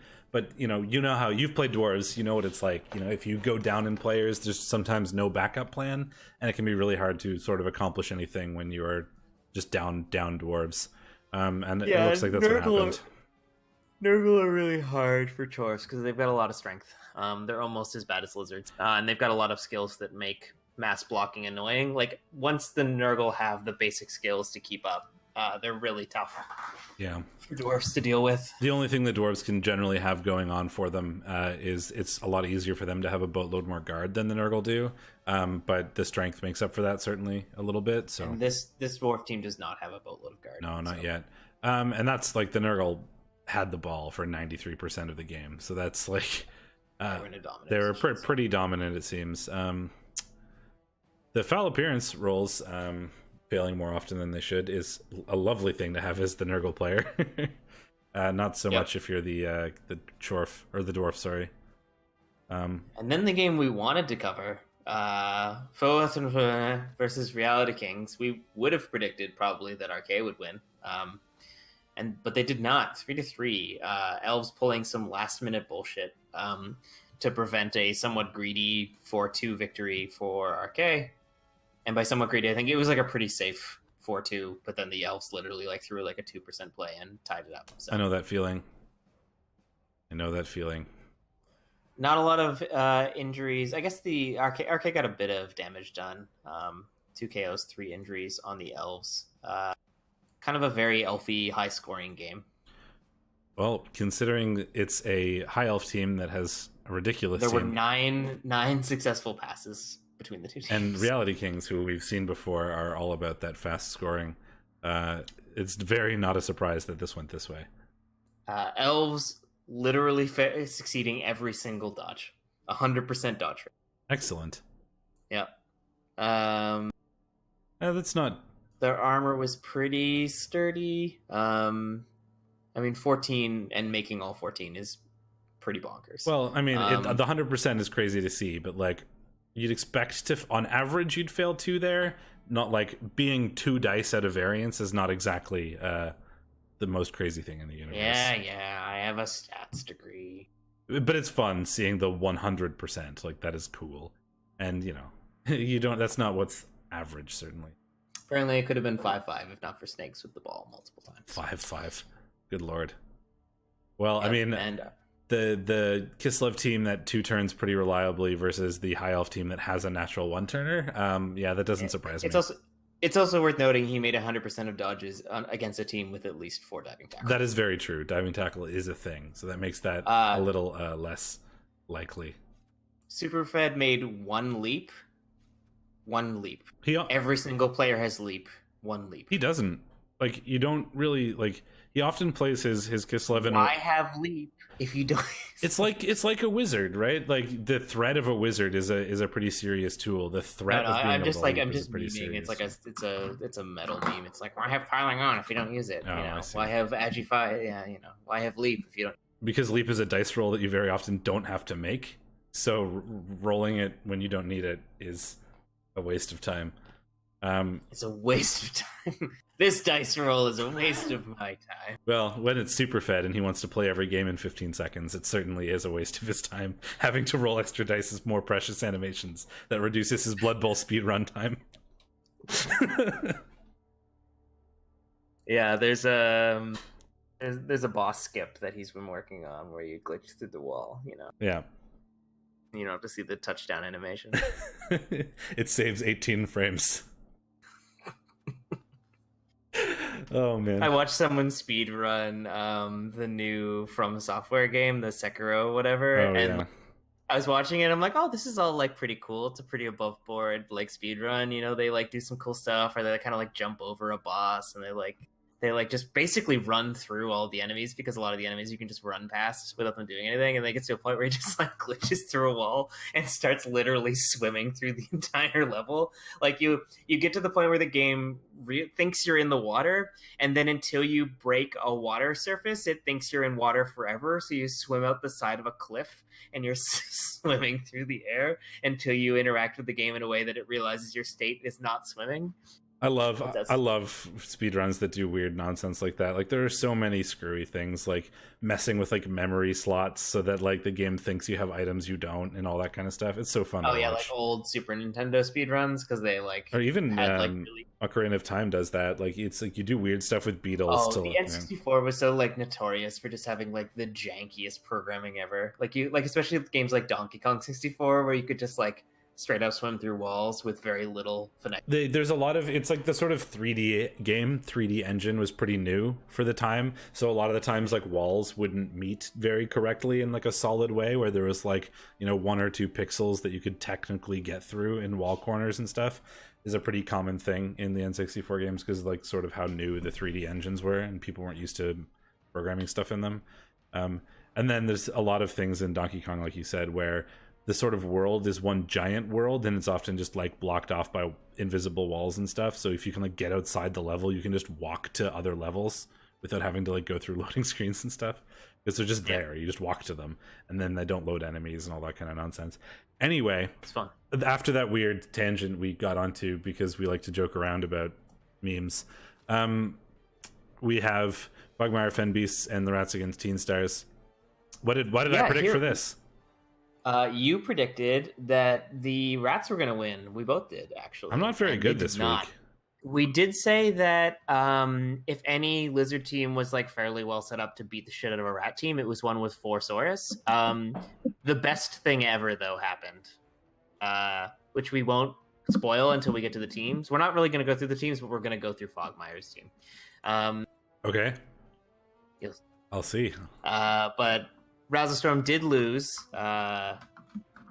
losing me points in the process, so shame. But kind of redeemed himself. Did Clawpalm, what's his face, finally get it? No, didn't we tell you that Clawpalm Hollands leveled and then didn't take piling on? No, I was there for that one. That was 2 weeks ago, I think. But I was thinking that was the thing that he finally got it when we were gonna go look at it. But... No. I sent Razzlestorm into this game with a mission, and he sort of delivered. Oh, okay. Well, I'm excited. Yeah, so Rats getting the crap kicked out of them, sustaining 47 blocks. Frenzy can kind of inflate that, certainly. Yeah.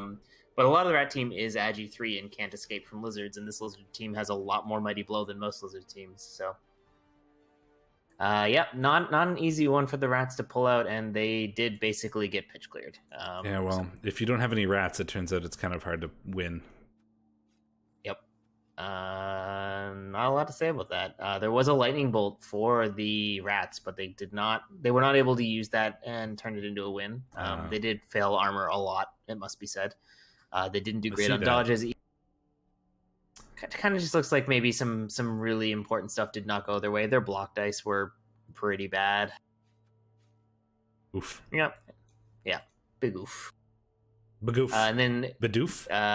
Cantankerous Cretaceans versus Murderers Row. We predicted that the Lizards would win, and they did not.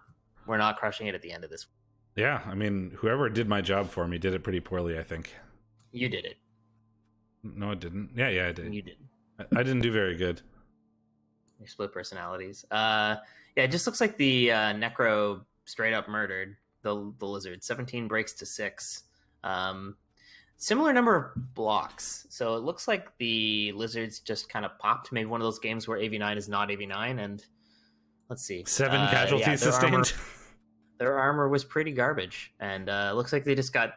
Like, sometimes you just, like, hit go and you're like, all right, it's turn 1. And, like, 3 Lizards get removed on turn 1. You're like, well, I guess I lose. Just on the spot. There's a game I played in the 80 English thing last season with Undead where I was playing Norse. And the first turn, I armor broke 3 of 3 on the LOS, and I injured 3 of 3 on the LOS, and I killed 2 of 3 on the LOS. Like the first 3 blocks that game were death, badly hurt. And it's like, well, this is going well. We had a REL 1 game recently that went like that. 3 cows on the LOS. I think it was against Elf. Yeah, 7 casualties sustained, 2 deaths sustained, but that's part of the same number. 2 KOs still is 9 removals, which is 7 a lot. Rookie numbers. A lot of casualties. You can bump that up to at least 11. You could. Pro tip: get your killer cast on turn 4, Apo it, and then have him cast again on turn 9. So that screen kind of explains that game in a nutshell. And then we watched Fallen Wonders versus Rouge's Gallery. So we did predict that the Chorfs would win, though. So that was 3 wrong right at the end. Boom. So 2 games have already been played, surprisingly. So Razzlestorm and Superfed have played their games. So watch out for those in this leaderboard here. So Superfed... That is a cool game, the Rats versus the High Elves. That would have been interesting to look at. But yeah, it would have. That's the lowest scoring Reality Kings game I've ever seen. But we're going to talk about that not now. Superfed out in the lead with 5-1-0. It's really sort of 4-1-0 if we're not counting the game he's already played this week. So he's tied basically with Khemri Breed. Yep, yeah. For the top spot in REL 2A. There are 3 playoff spots there, so it doesn't matter too much where they are, but they're definitely both in contention and very likely to end up in one of the playoff spots. We've got Atomics up there with 3-1-1, and Not for Science with 2-3-1 as well. A lot of draws pulling him just above the. He's already played his game this week, so he's probably technically in the same ballpark as Rolling Red, Doc M, and Fall, who are all 3-0-2 and also pretty easy contenders to pop up to that 3rd playoff spot, considering there are 3 and the 3rd place spot is 3 wins. So top 1 is going to be probably a contention between these 2, but we've still got a lot of teams in the game for those bottom 2 spots. So shall we take a look at the schedule for the coming week and maybe be better at predictions? Yeah, I was distracted, sorry, by Chapsu 6-1ing someone Rats in a letter div. Oh. Yeah. Chapsu trying to pull a Reality Kings and thinking he can get a 2-season 2K Kislev team. And having a good go at it. So we have Fallen Wonders versus the Greenskin Brawlers this week.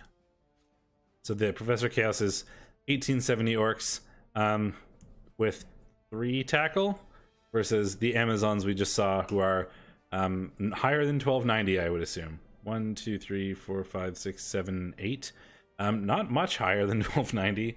They're what, 1440? So they're gonna get 400k. Yeah, I mean, and that's a lot, and it's interesting. That's but Roxana again. That's 2 Agi 5s.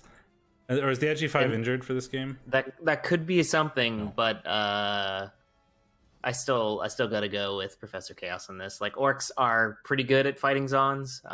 They have they've got a good amount of tackle. They've got a ton of mighty blow. They've got so much guard. Like, it's gonna be so hard for the Amazons to get a block off. They've got a sure hands ball carrier. There's just like not going to be a lot the Zons can do if the orcs play safe. So, and yeah, Professor Chaos is pretty good at that. Man, my heart really wants to say fall, and initially I was just going to be like Amazons because Agi 5 and also like 400k inducements, but no, I think you're right. Like, I certainly think it's possible for fall to win, especially based on that last game we just watched. You can make good use of inducements, but I think it's going to be hard, and I feel like Professor Chaos will probably make slightly fewer bold plays than MistahJ did in that game. Yeah, he's pretty known to me for being like a pretty safe sort of player, and his whole team is built that way, right? Block guard everywhere. So the one thing we didn't really get to look at because we are just looking at the stats is exactly how 7 Kaz for Basunda's Cantankerous Cretaceans like played out. Would you like to open his and experience the glory of a lizard team being dismantled? Well, it's a 1250 lizard team, so I can't imagine it having many players left. Well, there's a strength busted Kroxigor, an armor and movement busted Saurus, a MNG'd Skank, and an MNG'd Skink, I think, unless one of those is an eagle. No, they're both MNGs.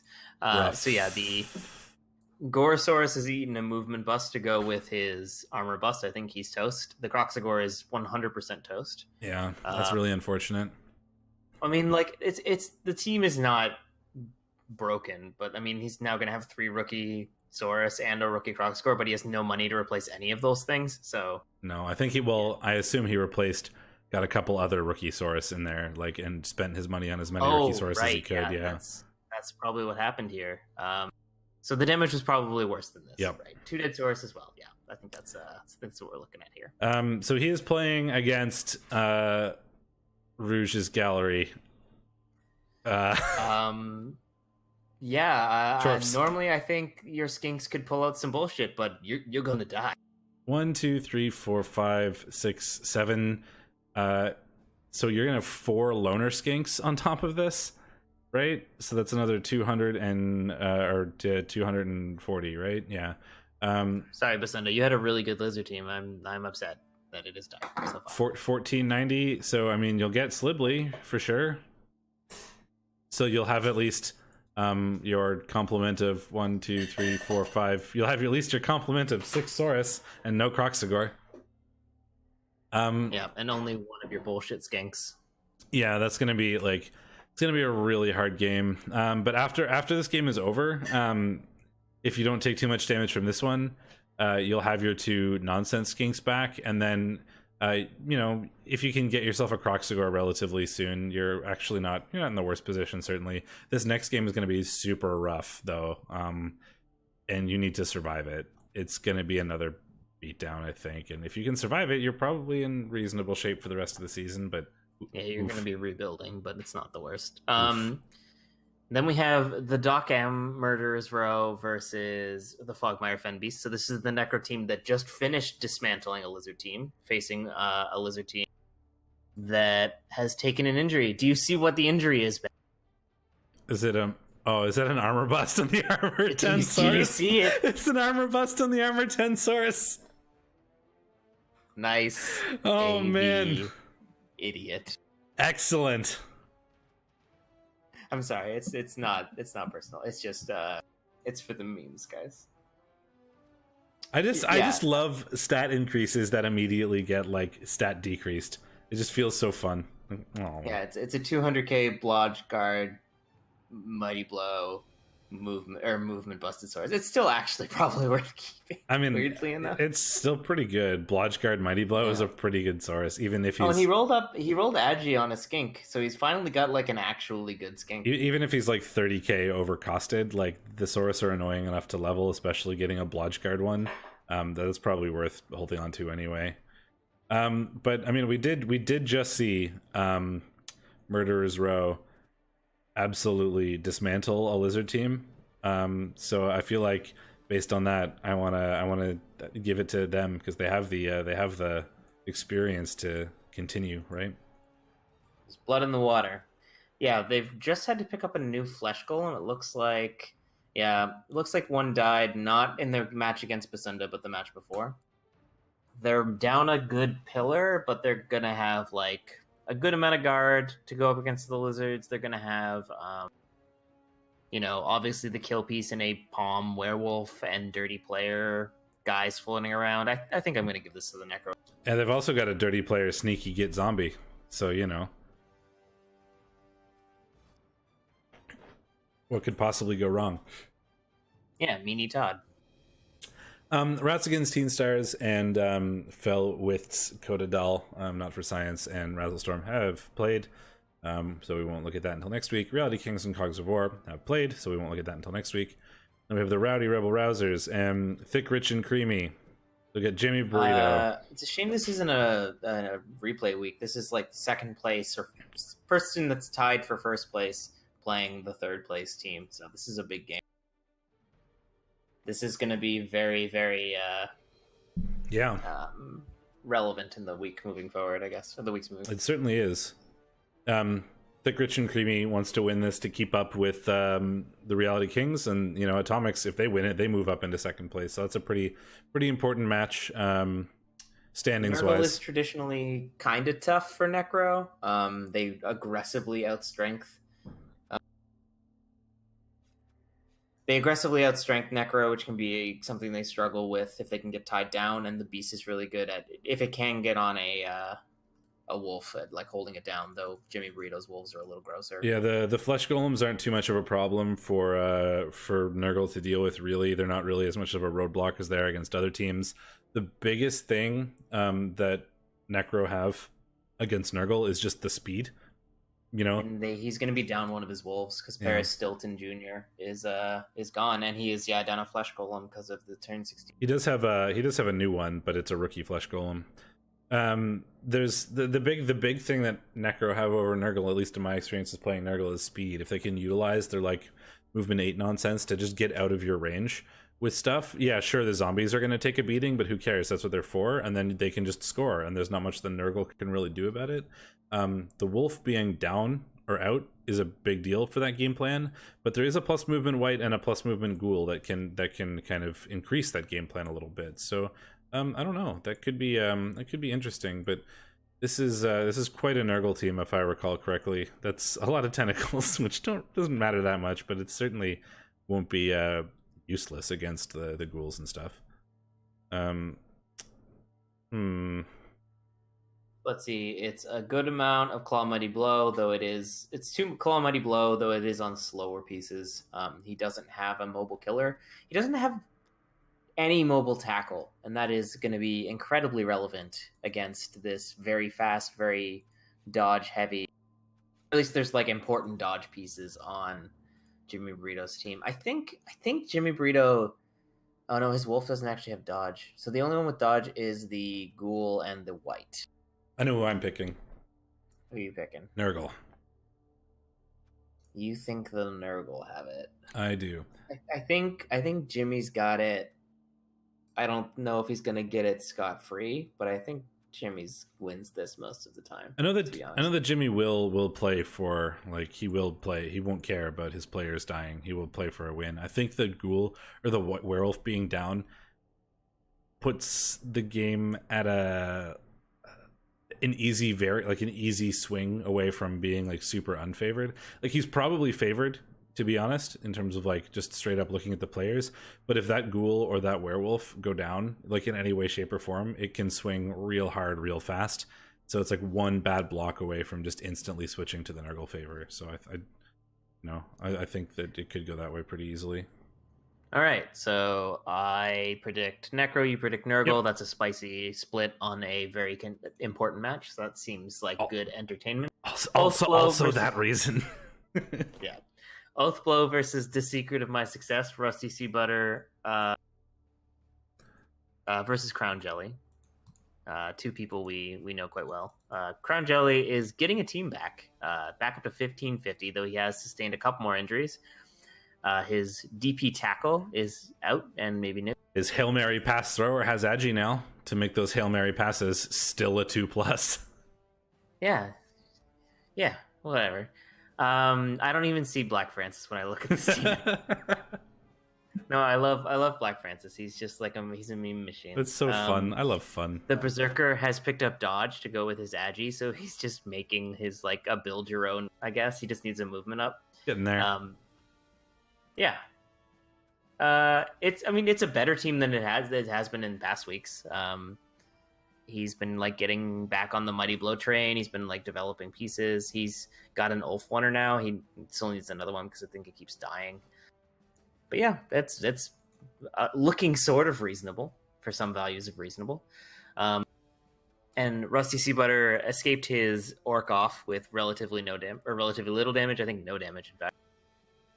Looks like it. So he does have Warp to Zero has been around for a little bit. So yeah, this is going to be tough for the Norse, definitely. There's a lot of stand firm, a lot of guard, a lot of Mighty Blow. They're going to get the crap kicked out of them in all likelihood. They do get 450k of inducements, though. Snowball.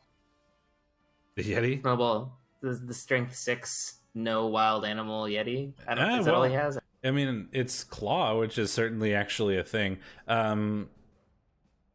What's his name again? I don't remember what that star player's Norse name Cheney? is. But there is a Yeti. Cheney, the wolf. No, there's also the wolf. The Yeti's called Snowball, I think. No, I spelled Hammerblow. Snowball was the name of a Yeti from like the Huge Jackman or something.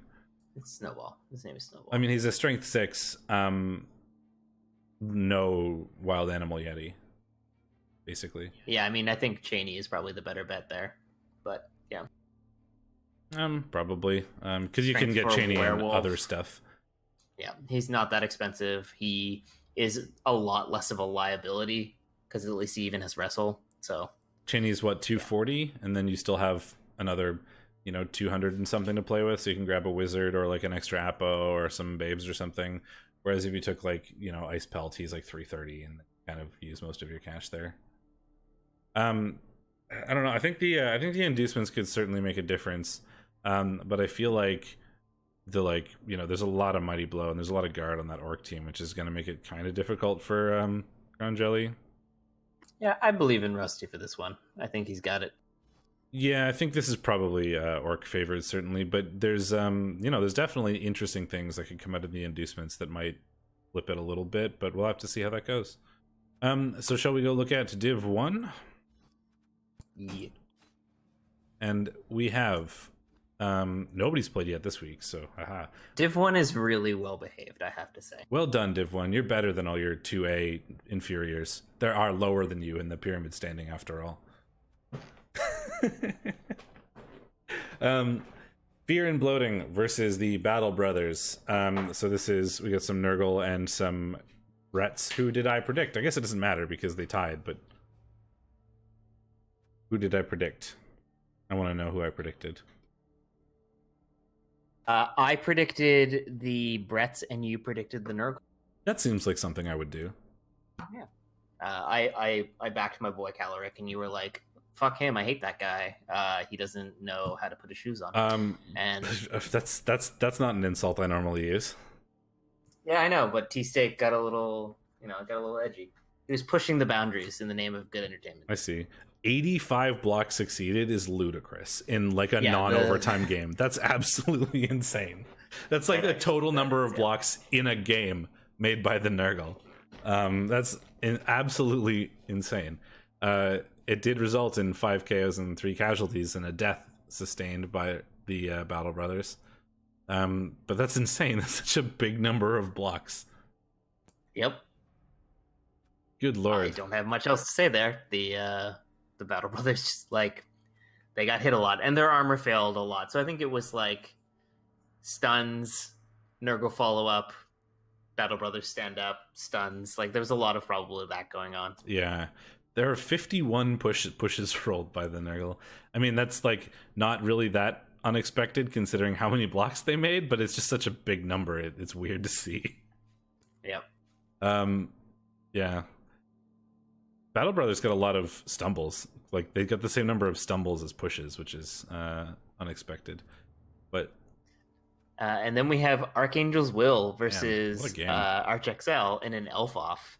I predicted ArchXL would win, while you backed Archangel, your champ, and it was a tie again. Oh, so we're good at this. All of these contentious picks that T-Steak and I had really not paying off. Well, then they're contentious for a reason, then, right? Because they were close games. It's Div 1. Every game is close. Eldril Sidewinder only stealing MVP. Mildly, seriously. Stealing the MVP there. What a jerk. Archangel didn't have a team going into this, so he had something like 700k of inducements. That's insane. All right, that's your water bottle. I was like, you're drinking booze directly from the bottle again. No, it's just water. No fun. That's a ludicrous number of inducements. And a much more reasonable number of blocks with 32 and 43. Although that seems high for an 43, elf game. yeah. 43, the high elves kind of beating the crap out of the wood elves, getting 8 removals. 9 if you count the dodges or KOs, or not that there was probably fouling going on. Eldril putting in some work with 8 hypnotic gaze attempts. That's one every other turn, so... Wow. And getting nearly as close to 66% as you can on 8 attempts. Yeah, so pretty even there. Kind of what you expect. One pass and it succeeded. One pass doesn't seem very archangel-y of it. Well, it's tougher to pass in elf mirrors because that's very true. The intercept chance is more likely. Yeah, Agi 4 catchers are kind of scary to pass over, certainly. No such qualms for non-anime sports team with 2 passes. Wow. But yeah, elf game, right? Two high scoring elf teams, both high score at each other and end up getting a 2-2 draw. I wonder if any of those 4 Cas were perms. I don't think Archangel is here today. No, he's not. So he can't tell us himself. We had Grungy Desserts and Ace Trucking Co. Who did I predict? We both predicted the Nurgle would win, and they did. Good job, me. They did. 2-0. I was all right last week. I watched a bunch of this game. The Nurgle just like removed almost all of the Chorfs in the first half, and then actually just kind of got punched by the Chorfs the rest of the time, and in fact sustained some damage and like certainly sustained more blocks. But like we're just in such absolute control of the match that it didn't matter really. That's been my experience against a lot of Chorf teams lately as Nurgle. Like whoever is on offense just removes the bejesus out of the other team, and it kind of depends on sort of how well you can control other aspects of the game. Like all my Chorf matches lately have been like, first whoever's on offense kills the other team, then they get their subs back on because both teams have massive benches, and then you kill the other team, and then you end up like getting whoever makes their 2-turn or manages to defend a little bit better can pulls out the win. So yeah, I've had like a streak of kill matches in my REL team, and I have lost every single kickoff, and for all of them, and like have suffered for it certainly. And this next one is it's a chaos mirror against a killier chaos team, and we both have 11 players because I sustained 4 deaths in my last game. So yeah, it's going to be a really important coin toss, I feel. Yeah. I like how Ace Trucking Co. got 9 SPP, which is not bad for not scoring any touchdowns, but literally all of it was on exactly one player. And his name was 9ball, yeah. And it was 9. 9ball, the Chorf blocker, gets 9 SPP with an MVP and a couple injuries. But like that's the only injuries from the entire game came on that one guy who also got MVP. Yeah, he just claw bombed a bunch of stuff. It's worth knowing, I think, yeah, like one of those even regen. So there's really only one Cas for the... Probably deserve it of the MVP if he seems to be the only player who did anything for the Chorfs. Nothing meaningful, but yes, he did do some stuff. And then in the gang versus Nurgle FTDs. We predicted the Necro would beat the Nurgle. Yeah, good job, me. Yeah, we're doing it. Let's see. So we had 36 blocks, 41, much more reasonable numbers down here. But a lot of injuries inflicted by the Necro on the Nurgle, which is a little surprising. 6 KOs sustained. I mean, one of the things that Necro can do against Nurgle is force them to kind of overextend and then blitz their exposed like good pieces, or even just getting Claw Mighty Blow hits on Rotters can sometimes give them some removals. So it's not always relevant whether the removals are coming in. Also, Scooby and the gang has a disgusting team. Well, the big thing I think is that only one of those was actually like an injury, right? With all those KOs, it's the same chance to come back. It's still a 4+, right? But like those, the regens, and like the KOs not giving a chance to regen could potentially make a bit of a difference there. It's still a 4+, but there are multiple chances that way. Although 100% of the foul appearance is working. 12 of those blocks were on Nurgle Warriors or Beasts, and they all worked. So that's another thing that is pretty handy for Scooby and the gang. You'd expect one or two there. Sorry, are you saying this game was a dicing? This is just like the Necro running roughshod over Nurgle FT? I didn't watch any of this game, so I cannot say. Testy's moldy hair grabs the MVP and levels, but also picks up a movement bust. So, oh no, it's a niggle. Never mind. He picked up a niggle, which is also not great. He was already niggled. Oh, okay, never mind. Yep. Wow. And the level up on the white is nice. He had to replace this white recently, so getting him in a quick mighty blow means that he can maybe get him into guard and more relevant skills quicker. And catch up a little more quickly, and with starting with block makes that pretty reasonable. You can try to steal a couple SPP off your opponent's hobgoblins or what have you, players that are low armor and not like many LOS blocks. Yeah. And then Rebellious Scions versus Ars Gotia. I predicted the Chaos would win, and you, in your hubris, predicted the Dark Elves would win. Was hubris induced? You lose a point because you're bad at picking things. Oh, apparently I am. Even the dead Line Elf is the one who picks up MVP, unfortunately. Yeah, another rough game for a Velociraptor who has not had the best season, it must be said. Decent MVP for Zayzeta because this player is even closer to another level up. Probably getting Stand Firm to go with the tentacles, not bad.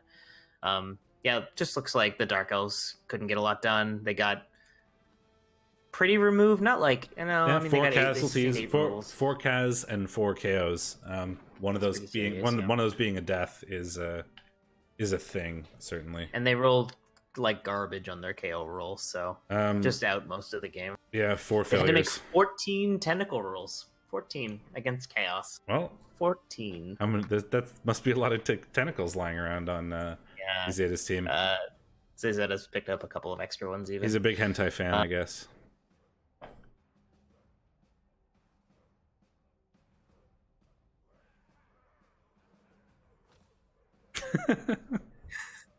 I'm just making creepy faces at the camera. Well, no one says anything.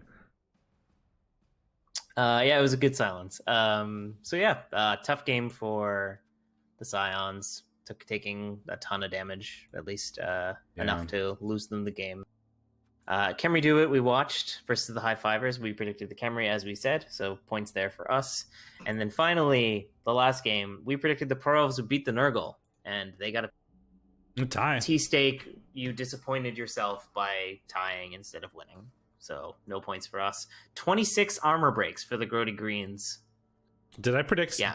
Wait, who did I predict for this one? You predicted you would win. I'm not playing in this game. No, but T-Stake was. Yeah, but I'm... So T-Stake predicted that T-Stake would win, and you are T-Stake, so this is kind of like a...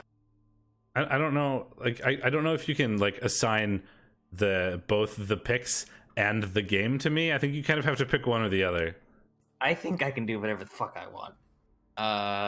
This is my show. It's not. And I'll cry if I want to. There was this really great moment on T-Cells channel where we were just doing the recap, and then I think someone who's like a regular on T-Cells channel came on and was just, "Who's Shadorra? Who is this fucking idiot?" And I was like explaining. He's like, "You should explain who you are for like if you're new on this." I'm like, and someone was like, "It's Shadorra's show." Anyway, overshadowed. I'm not even there. I know, it was beautiful. Two. This was a tie. So I predicted everything correctly in this division, or I never lost a point at least. 26 armor breaks versus 2 is kind of funny, but that is sort of what you expect in Nurgle versus Elves. Yeah, I mean, almost all the blocks are like 43 random to 14. LOS hits, random blitzes on Rotters, or like a blitz on the 6 KOs and 6 casualties sustained. Yeah, probably just not able to outscore the removals, as we saw Fall do earlier. Outscoring the removals there. Pro is not able to do it in this matchup. Could have stalled. You know, if only you were punished for stalling in the game that we played the other day, I would feel worse for you. I wanted chose to score. I wanted that tree. Pixel hugged with Elf. I wanted that tree to roll a take root on turn 8 because you stalled the touchdown so bad, because it would have been so funny. But oh well. All right, let's do predictions. Yep. First up is Khemri I'm going to look at the versus leaderboard first, actually. Oh, that's true. We've got Travel Scrabble, undefeated at the top of Div 1. So undefeated in Div 1 is, not an accomplishment to sneeze at, considering we're now into week 6. 5-0-0.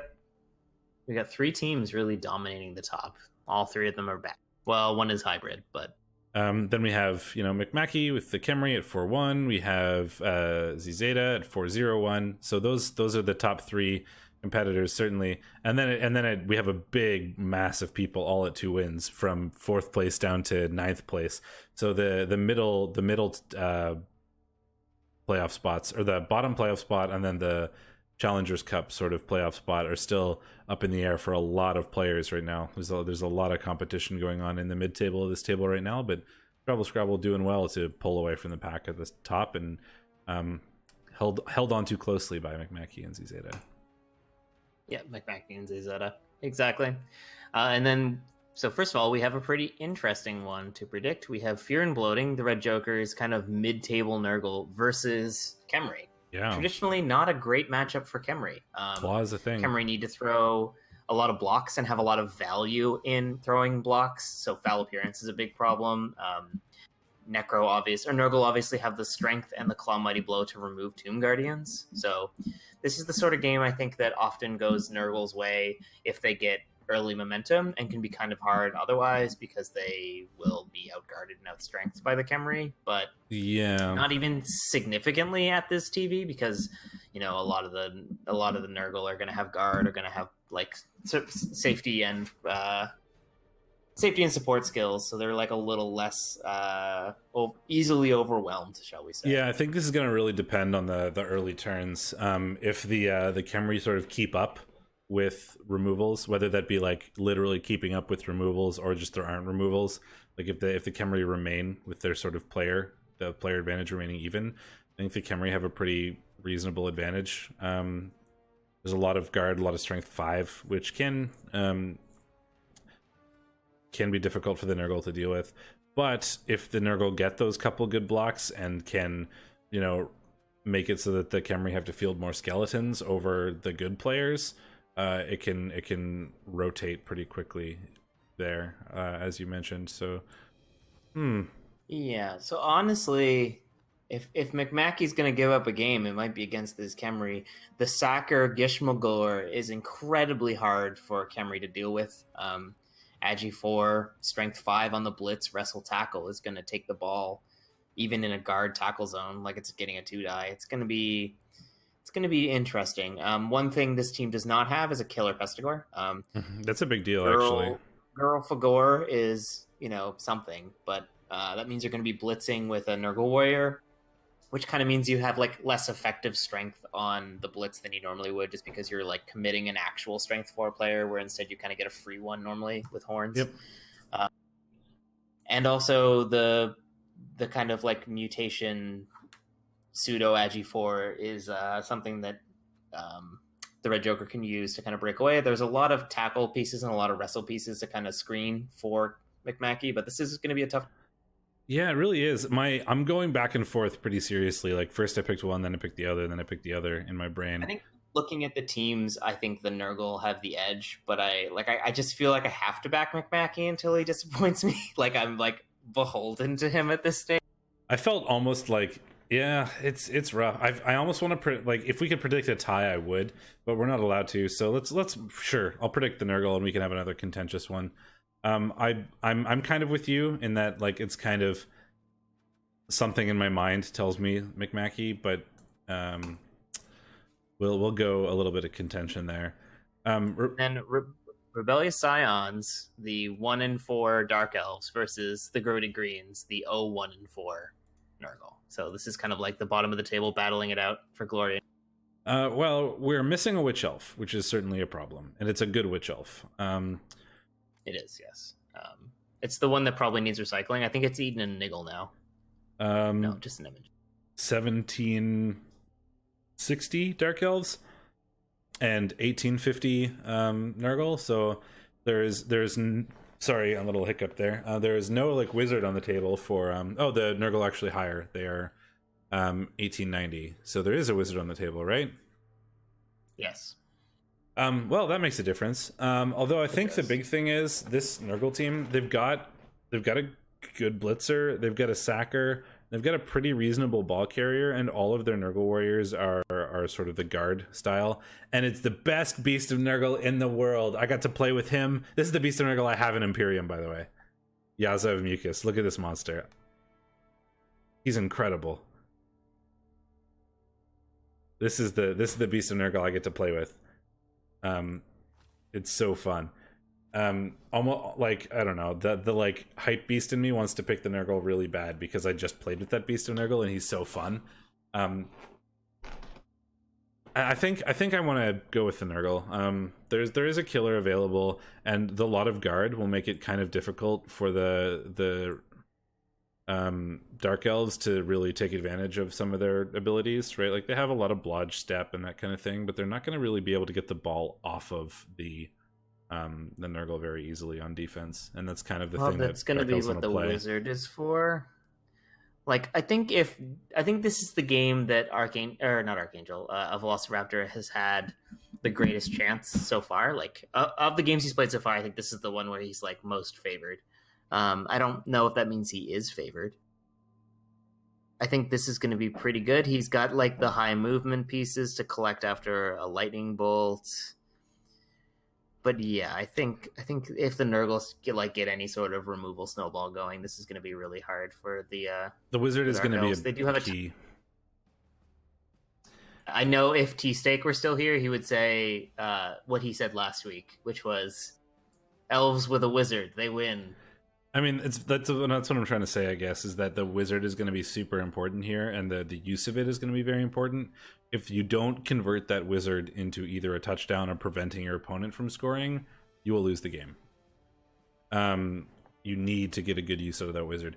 The only thing I'm worried about is that, there's either elves, they're at G4, but it is Nurgle. So one, if the Nurgle are doing a sort of reasonable cage thing, those Chaos Warriors are all going to be guard on the corners. So you're not going to be able to get any sort of... It's going to be difficult to block them away, to free up more ball space if you do knock the ball free. And then it's also going to be in at least 4 stink, which is going to make potentially passing it out of there difficult. So it's not as easy as it is against other teams. So what do you think? I've already said Nurgle, yeah. Okay, I think I'm going to go Dark Elves to keep it spicy. Also, like, I often accidentally force you into taking the underdog, and I think I'm going to pick the underdog. Scooby and the Gang versus Pantheon Passers. Do I pick myself, or do I pick the 5-0-0 team right now? This is going to be a tough game for any elf. Like,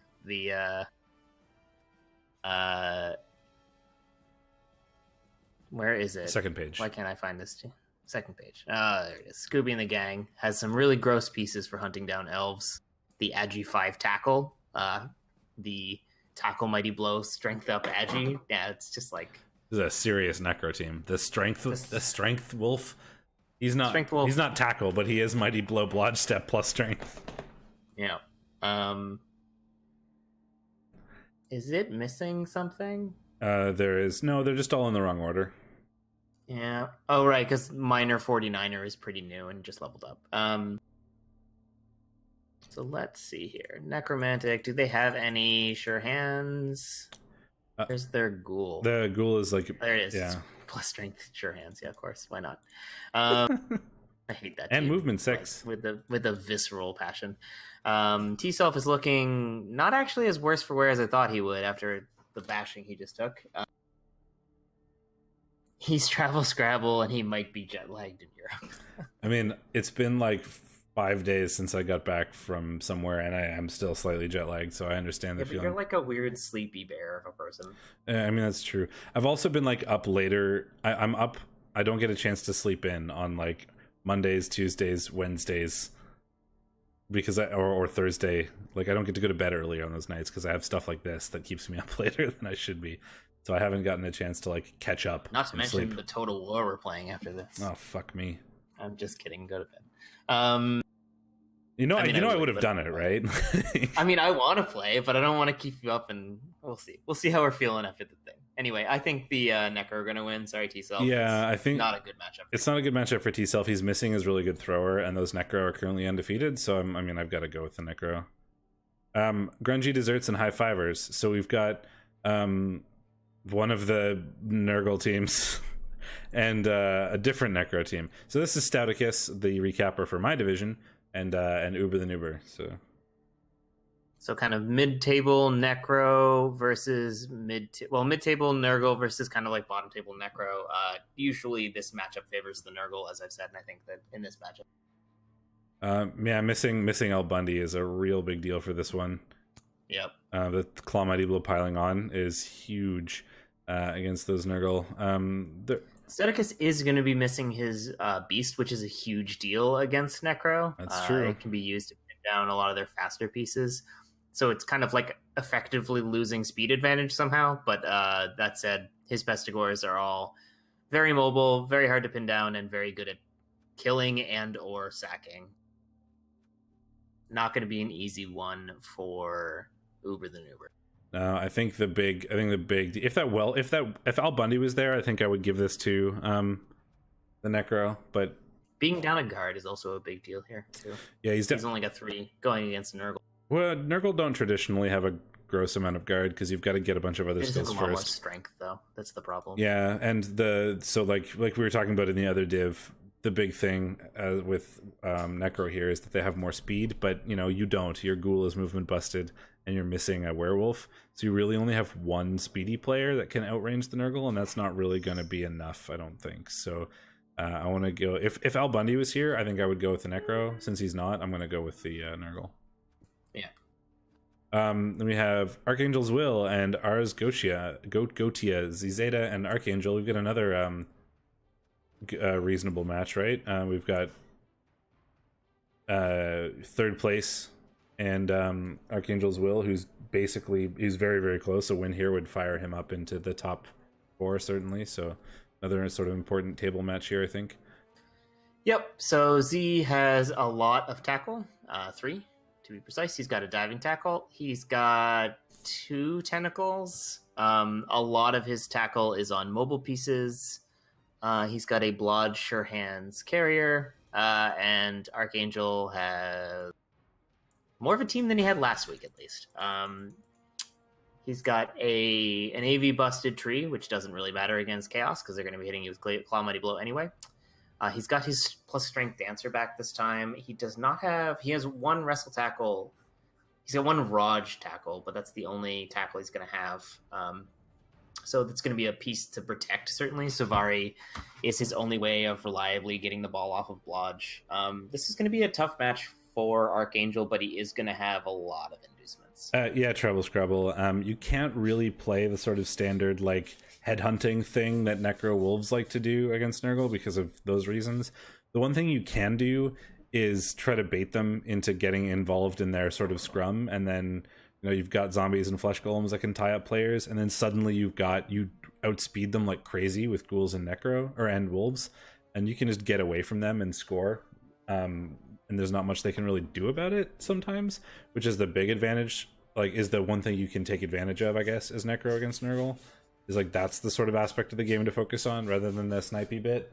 But without the wolf, it's going to be pretty difficult to do that in that matchup. So, right. Arcane. How many inducements is he actually going to get? Because he can certainly make. So ours good use. Gotia has like actually 2120, like not carrying any spare cash. Yada yada. So Archangel gets 3, so that's another 210k, so 1670. So plus 20 for a normal if Savaria has a normal. So 1690. So he gets like nearly 500k. Yeah, well, yeah, he is going to get 500k. So it's a decent amount of inducements, right? We absolutely have a wizard. We absolutely have like Eldril. There's a lot of inducements for Archangel. And as we've seen, like Archangel likes playing against the sort of bash teams. He's fairly used to going against Nurgle and Chaos. That's sort of the teams that he plays well against, I think. So that's certainly something that he has going for him, is a lot of inducements and experience playing the punchy type teams. Yeah, exactly, Travel. Yeah. And he's down one of his wolves, and the ghoul is movement busted, so he's got 1 movement 8, and that's it. Which is why I think it's going to be pretty hard for him. So what do we think in this one? I think it's tough. It is tough. I think traditionally I'd like to go with Archangel in this one. For those reasons that I was just talking about. He's used to playing against bash teams. He's going to get a lot of inducements, but Zeta is doing really well. Archangel is missing a couple players. The Tentacles is going to be surprisingly annoying, I think, when you have it on multiple players. And there's a bunch of Strength 2 kicking around. Yeah, this is actually pretty tough. I don't really know what I want to predict. I think it's one of those games that's like really dependent on the first few turns. Like yeah. if Archangel starts death spiraling, like he's got no team to death spiral through. Yeah, the inducements could certainly make a really big difference, and we'll see what happens there. But I think the only thing that's going to really tie break this in my mind is just the record so far, right? I'm like, I would almost be happy flipping a coin on this one, but with Zeta's got a 4-0-1 record right now, so I think he's going to roll on that momentum and keep it going. So I'll pick the Chaos. All right, I'll back the Super Bowl champ. I think sounds good. I think he's maybe possibly got this. I'm not super confident about this. We're definitely going to switch some points around unless everybody ties, which happened last week apparently. Battle Brothers and Nurgle's FTDs. So we've got High Lord Salt's Super Bowl runner-up, and we have Cleric's Bretonnians. So there are 1550 Bretonnians. Is that actual 1550? 1, 2, 3, 4, 5, 6, 7, 8, 9, 10, 11. It certainly is. No, it's 1530 actually. He is missing Arthur Pendragon, which is one of his better blitzers, but he still has 2 at G4 blitzers because that's a stupid Bretonnian team. Although the like rugby style can kind of become a problem against Nurgle because there is, 5 stink lying around to make those Agi 3, well, Agi 4 in this case, Agi 3, which is slightly less reliable.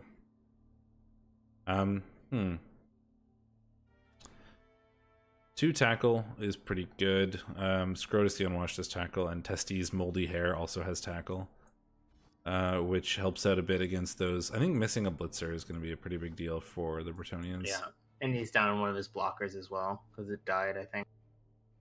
Yeah, I think this is going to be tough for Cleric, but he is going to get, what, 400k? 450k? Almost, no, 500k. Well, that's a lot. I don't even know what Bretonnians can have for star players. Oh, a Griff. Thinking a Griff, yeah. Yeah, Griff Ball is a thing.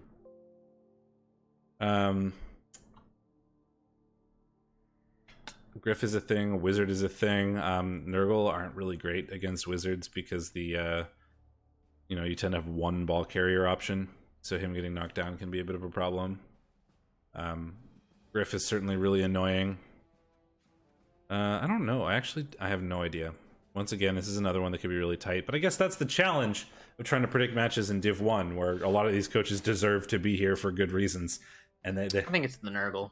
They have good teams, and they're generally good players that have managed to make it to Div 1, so it can be pretty tight in a lot of these matchups. Yeah, I think I agree with you. It's, we saw him do well, go pretty far last season, and... not doing as well this season, actually. 0-1-4. No, he's having a rough time. But I think the missing blitzer is going to be a pretty big deal, and I don't know if the inducements are gonna even that up enough. And then we have Not an Anime Sports Team and Ace Trucking Co. So we've got Arch Excel, and we've got Kix 96. 1890 high elves, who are probably higher than that actually, for 8, 9. Oh no, they're 11 players. That's a really healthy high elf team. There's 11 players and no injuries anywhere. Well, high elves at least have armor 8, so but yeah, usually they take a little bit of damage. He's in a good spot right now, and Chorfs don't usually do super well against elves. They do have the tackle spam, It's so their slow. movement, lack of movement, their bad ball handling skills tend to leave them pretty vulnerable to a good old elfing. There's only one bull centaur, which is a big deal, I think, because it's kind of their only real movement. The one that's out is a rookie, which doesn't really matter so much. But the thing is, just only having one is actually kind of a big deal. I mean, and there's a strength up wrestle leaper, like wrestle strip leaper. Is there sure hands for there is, but it's on a hobgoblin. Yeah, not really the most safe thing in the world. Blodge goblin, hobblodgeblin, whatever. No. There's a hobgoblin with blodge and sure hands, but strength 4 agi leaper with strength 4 leaper with tackle has a pretty easy time getting 2 dies on that if that hobgoblin ever gets away from his Chorf cohort. And since these are elves, if you get a deep kick, he doesn't have kick actually, but if you do get a deep kick, you can just split off the Chorfs from their own team, and then it'll like we saw Fall do in that previous match. And that's kind of a big weakness that the Chorfs will have against that. So I'm a pick Arch XL. I agree. Excellent. Let's bring up the dual title screen and say hello to everybody in slightly bigger format. Hello. Yep, so that's going to be us. Thanks for hanging out. I am definitely back now. Missed last week. We'll continue forward here. Hope you guys didn't miss me too much. I hope T-Self did a good job pretending to be me. I don't know. I know I'm pretty irreplaceable. Yep.